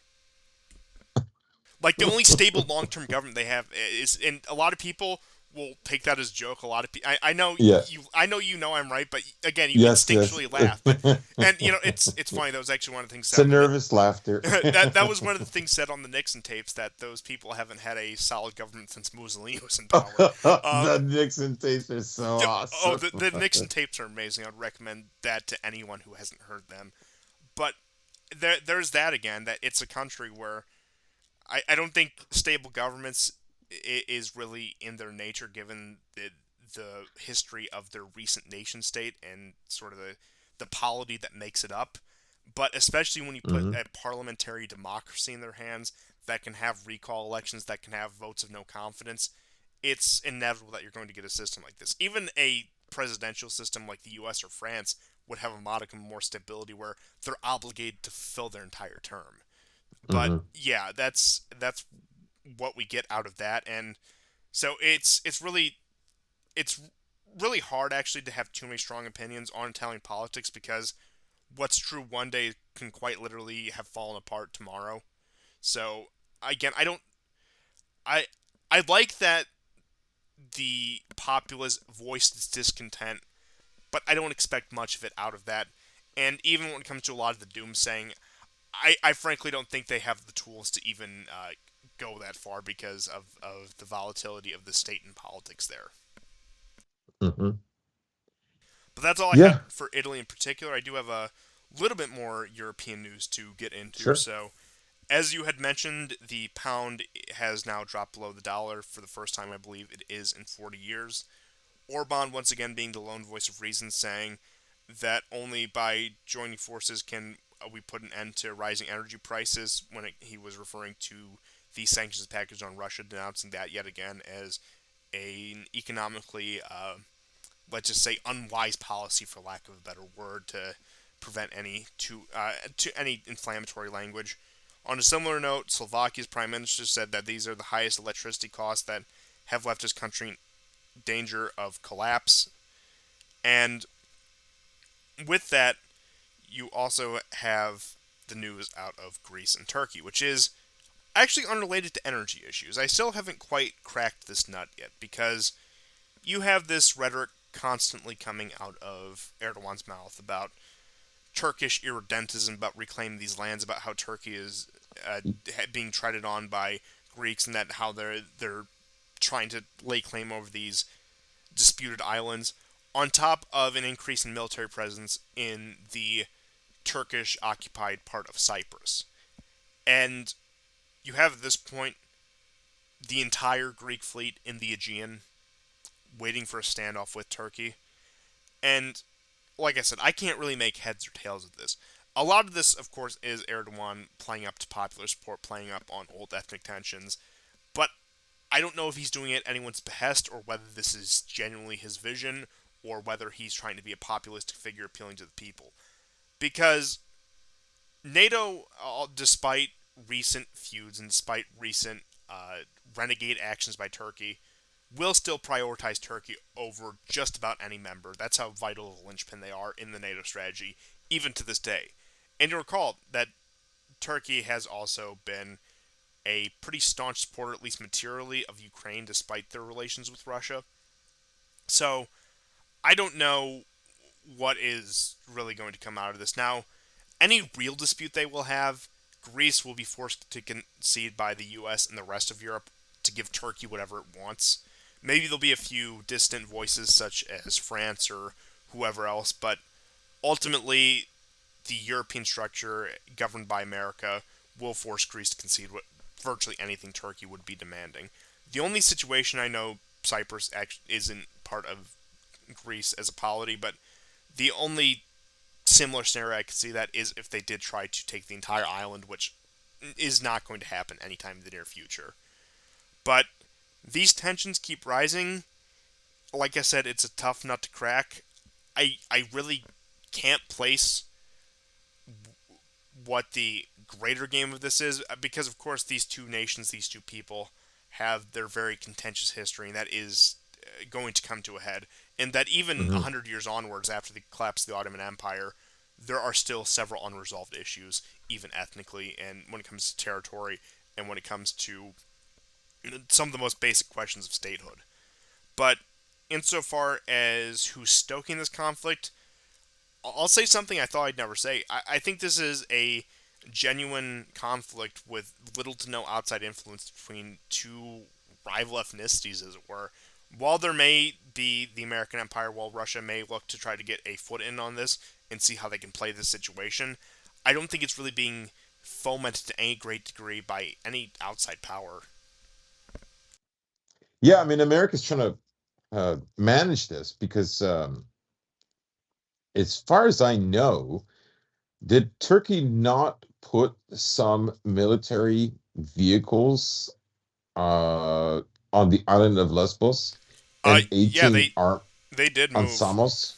Yeah, they did make some aggressive moves in the past week, and that was one of them. Past Like, that's weeks. insane. I mean, as far as I know, Lesbos is a Greek island. Oh, indisputably, and it's not even one of the contested ones. Yeah. I mean, first of all, they're demilitarized, right?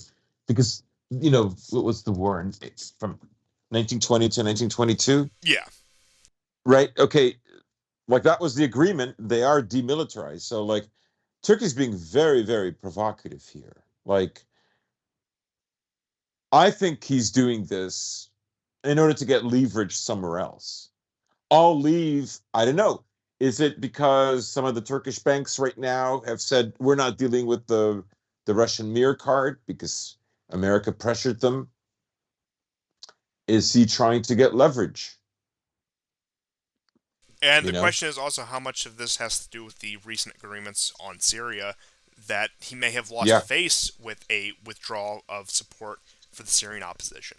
So I think a lot of it boils down to the Right. internal Right. situations of the two countries, and a lot of it also probably boils down to how is Erdogan going to play the influence that Turkey as a polity has as it does in its geographical position between east and west, and how it can play that situation, and that it's willing to put the pressure on Greece as a proxy for that, on top of once again satiating ethnic and nationalistic uh, urges, as it were, and solving genuinely unresolved issues when it comes to that. So I don't think blows will be traded, at least at this point.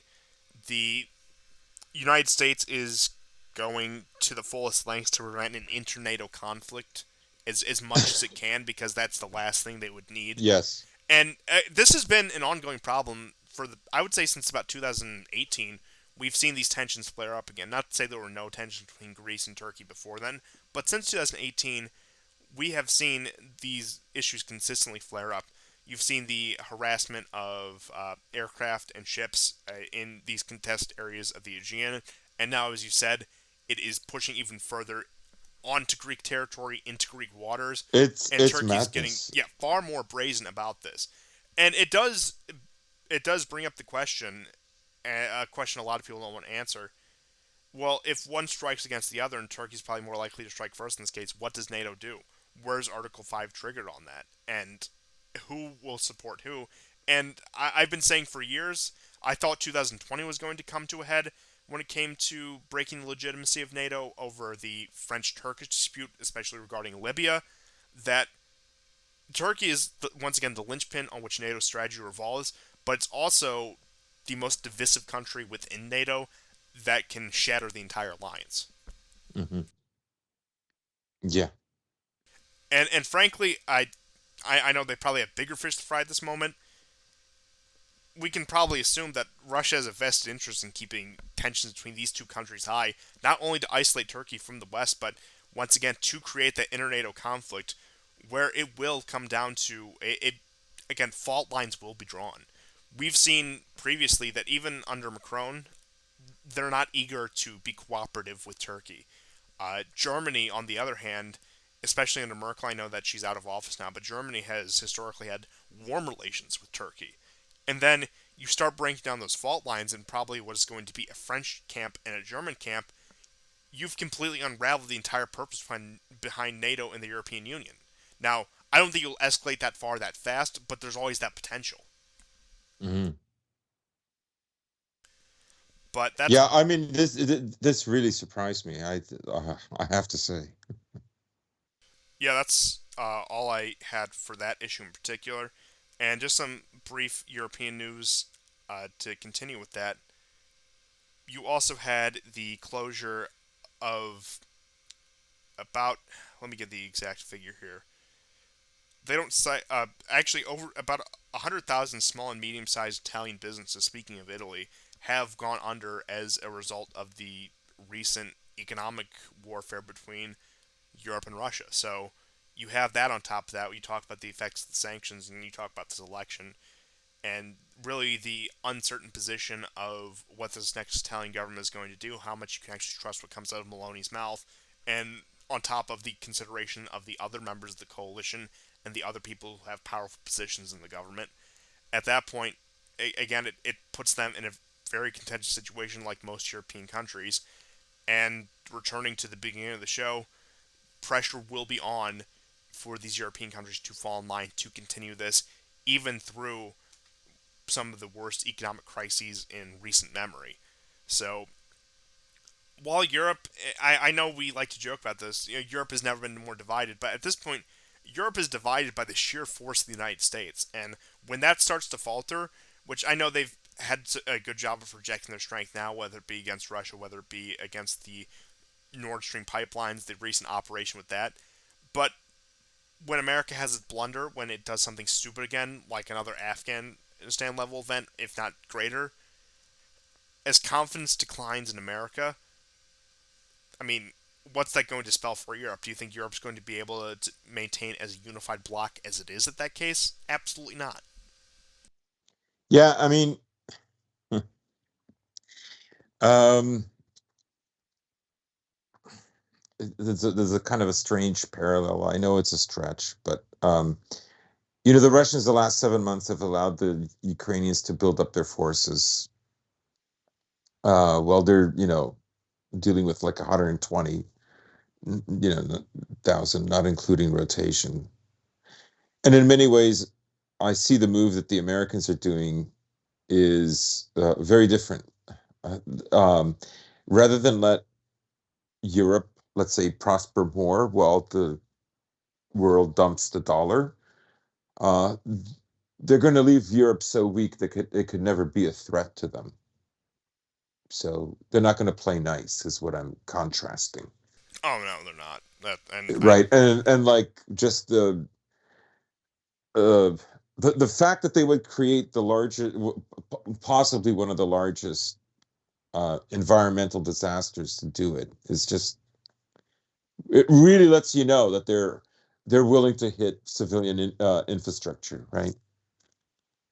yeah, and it's undeniable at this point. This has showed a whole new level between U.S. and European relations, and like I said, at this point, a lot of Europe is so far under the boot or so far complacent that nothing is probably going to happen because of this. Yeah, yeah, yeah. Like it'll have to be another generation. I don't know. I mean, I would say wait and see, but we do have to wait and see. And but I think you're right. I don't think there's a lot of complacency. Um, I was talking earlier about different dissident groups. I mean, the dissident groups in Russia and Ukraine are like absolutely. I mean, they're terrorists. They're willing to do absolutely crazy shit. Um, that is not happening in the West, right? Um, and there is no leadership, and that's the other thing, which is I think so funny, is that when you do have a crazy that does something, right, they attack everyday people. Like the days of taking out leaders and intimidating the leadership class are just completely gone. And that only sets up like a scenario where, I mean, first of all, violent political action in that sense is incredibly contained. But it's part of the notion of the therapeutic state, right? Uh, Everybody in the modern liberal therapeutic state has a right to good mental health. So someone who does this is mentally unwell, they're pathologized. How can we fix this? that's where it gets defined. And it's because I think on some level they like part of it is the alienation thing, the whole, mass shooters, serial killers is some of it is some of that is just the alienation of living in modernity. But I think the fact that you don't see leaders taken out anymore the way we did 100 years ago or even 50, 60, 70 years ago. Um, maybe it's a sign of like I don't know, defeat maybe that or that it's already a priori understood that it's futile. Yeah, I can't really disagree with any of that.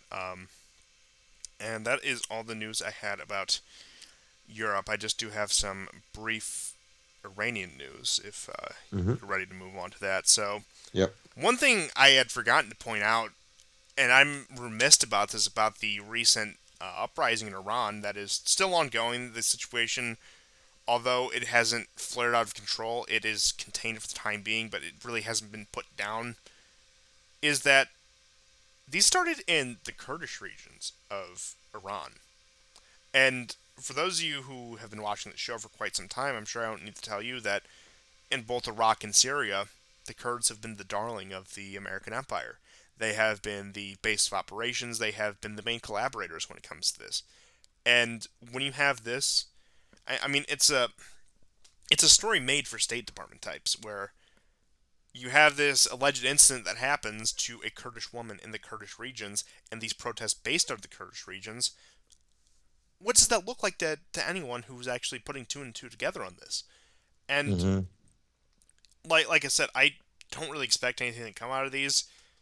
It's the usual types. It is that upward mobility, younger, more Yes. Western-minded university types are who are understandably frustrated with some of the lack of, and I don't mean this in the like social term, but in terms of like lack of progress of the nation, whether that be economically, whether that be just on a myriad of different things. Now, of course, there are the elements who want the social liberalism, who want the Western lifestyle, who are infatuated by the stories of pre 1979 Iran or the mythology thereof. But you have that, and again, that's the base for this. They haven't really made any headway on this, and frankly, they're not going to. And this is just a movement. We've seen these a dozen times over, and I'm not sure whether it's just overexposure and hyping up these that make these seem like they've been going on this long. But I'm not saying the Iranian government's at any risk of collapse at any time soon, but I thought something like this would have been put down and quelled much sooner. But it still does seem to be ongoing, although at a level burn. And there was a piece from the New York Times. I can't remember the exact name of the organizer, but it was praising it, saying uh, it was more or less an admission that, yeah, hey, we were behind this. Hey, we're organizing this whole thing, and that this is once again a product of the State Department, CIA, NGO complex who cook up these sort of things. In which case, like I said, it reminds me a lot of the 2020 summer, where one case that they have pointed out of police overreach, one case of brutality, has sparked into weeks long protests. It sounds like the exact same thing that happened in 2020, and that may just me be looking at it from an internal perspective. But at that point, it seems like one of these things that they drum up. They find one case, they popularize it, they turn it into a movement, they turn it into a symbol, they turn it into a quasi religion, and just keep running with it. But I just needed to report that I overlooked last time that this is a product of the Kurdish regions of Iran, which I think puts a whole new angle on it. Hmm. Yeah. The other thing is, I hate to harp on about Meloni, but she's supporting the anti-burqa. Oh, I already said that. Sorry. Um, yes, and the Iranians actually shelled Kurdish positions. Um, Yeah, that was in I mean, Iraq, Iran wasn't it? is right now. It's give or take. I'm actually quite worried. Yeah, that I mean, I would agree with you that these have gone on far long. I mean, if you recall the similar protest in 2018 that came out of that same woodwork, Hmm. within a week they were gone and they were quelled. Yes. So I I really don't know what to make of these, and I mean I think the case is just I don't think they're going for overthrow, and I think as we've seen with the kamikaze drones, the idea of confrontation with Iran has become much more unpalatable to the U.S. strategists. Yes. I mean, because we already had the Millennium Challenge, where it was the Iranians up against the Fifth Fleet, and that ended in a stunning defeat for the Fifth Fleet, and that was like in 2002 when the American military was probably at its peak. And between their development of missiles and the development of these drones, I don't think a confrontation between American and Iranian forces is really on the table. And I don't think it was on the table for quite some time before that, but I think this solidified any illusion that we're going to do the John Bolton plan and just march into Tehran with 500,000 soldiers and establish control over the country. So, Yeah, yeah. I I think Iraq itself, dissuaded any idea of going after Iran. oh, absolutely. And so I think the strategy from now on, and I think we've seen this play out, is a low level burn. Yep. Between that and your call, to borrow the Trump term, the maximum pressure sanctions campaign, you have that, you combine that with the social pressures, and you just have this low burning revolutionary classes until maybe it's not even an overthrow. Maybe it's just a gradual chipping away where the government just concedes more and more until uh, one day it's gone. And I mean, look, I'll be honest, I don't really care about the conflict between Muslims and secularists and how they run their society, but point being is, I know that if the secularist faction takes Yeah. power, what that spells for the American empire, what that spells for a lot of the events going on, that it will only be an exasperation of our current problems, that it will only be something that another country we need to send more money to, another country that we will use to provoke more global instability. They always like to talk about how Iran giving rockets and missiles and monies to various groups in the Middle East is a great cause of global instability when they want to turn it into an American hub under Russia's belly, and they'll use these imagery of the Shah in 1960s and 70s Iran when it was supposedly this great and powerful nation. When I mean, it's a lot of it like Iran's never going to be anything more than a secondary power at this rate, especially in this current global climate. We're not in antiquity. The Persians are not a great empire anymore, and it's really this.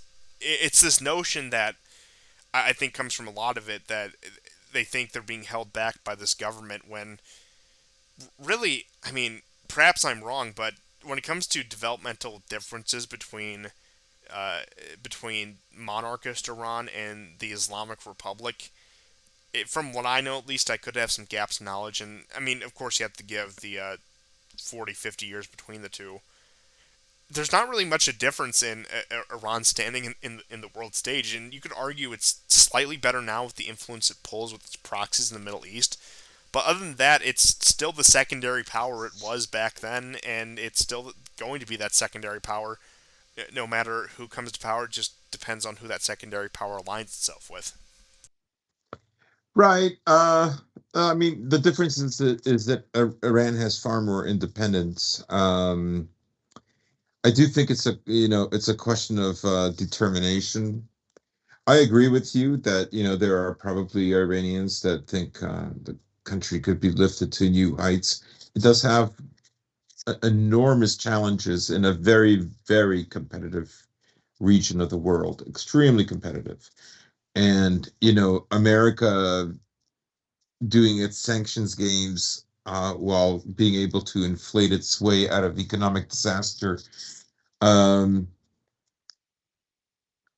gives Iran a really bad disadvantage.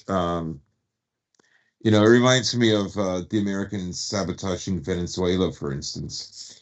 So the one thing it is able to do, however, is it has always been, let's say, let's just say for the sake of argument, it's still an empire.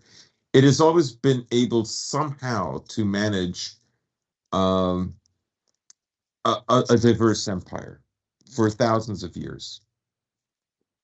Iranians only make up 60% of the population. And for countries like Israel and America, it's always been tempting to fracture and break that society, right? It would break Iran forever uh, if America succeeded in quote unquote decolonization. Oh, Uh, absolutely. And but it has been able, nonetheless, to continue, um, even though, again, 55 to 60% is a small majority. yeah, and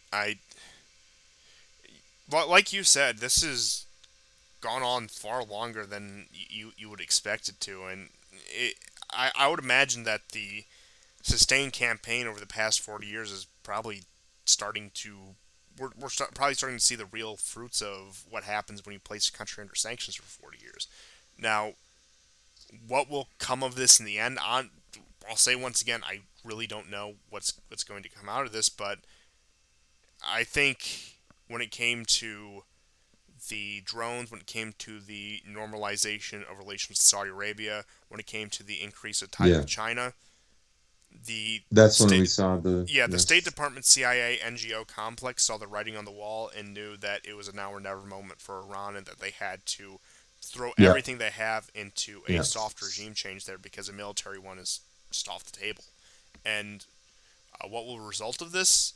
Like I said, I really can't tell you, but yeah. it's once It's too again, early. yeah, it's once again one of those acts of desperations where they need to throw everything they have at it because it's the last opportunity to do so. Yeah, I agree. I think the Iranian drones have been actually a small game changer for Russia. Um, think how inexpensive they are and how effective they are compared to the caliber missiles, the various SUs and MiGs that are flying How about how much more maneuverable they are than a cruise missile? right. I mean, you see these videos of Ukrainian soldiers in the port of Odessa and in the port of Mykolaiv, trying to shoot these like literally slow moving drones out of the sky, and it still hits.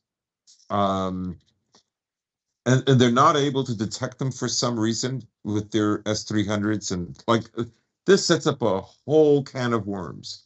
Um, maybe the Ukrainians don't have that many air defense systems left because the Russians are able to knock out the Bayraktar, however you pronounce it, Turkish drones.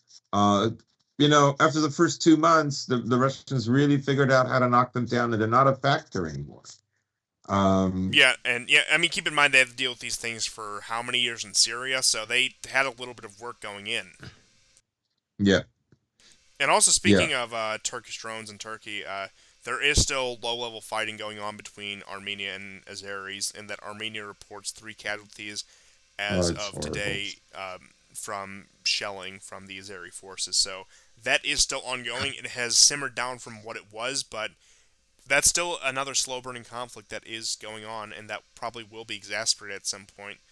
And it did slow down once the mobilization was announced. I think they saw that Russia was willing to take threats in its immediate vicinity a bit more seriously, so they tempered the Azeri, let's just say, warlust as it were.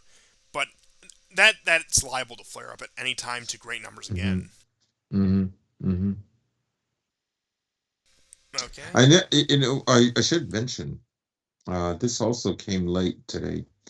Poland, Estonia, Bulgaria, Romania, and the U.S. have all asked their citizens to leave Russia immediately and refrain from traveling to Russia. I'm going to assume there's going to be tomorrow morning, probably another 5 countries who are going to say the same thing. Something is afoot. Oh yeah, I'd Uh, forgotten to mention that, and I'm glad you brought it up because looking at that situation, typically when there is a repatriation of nationals in a foreign country, that means it's usually the prelude to war. Historically, it has been. yeah, Now, given the age of nuclear deterrence, that has created quite a game changer.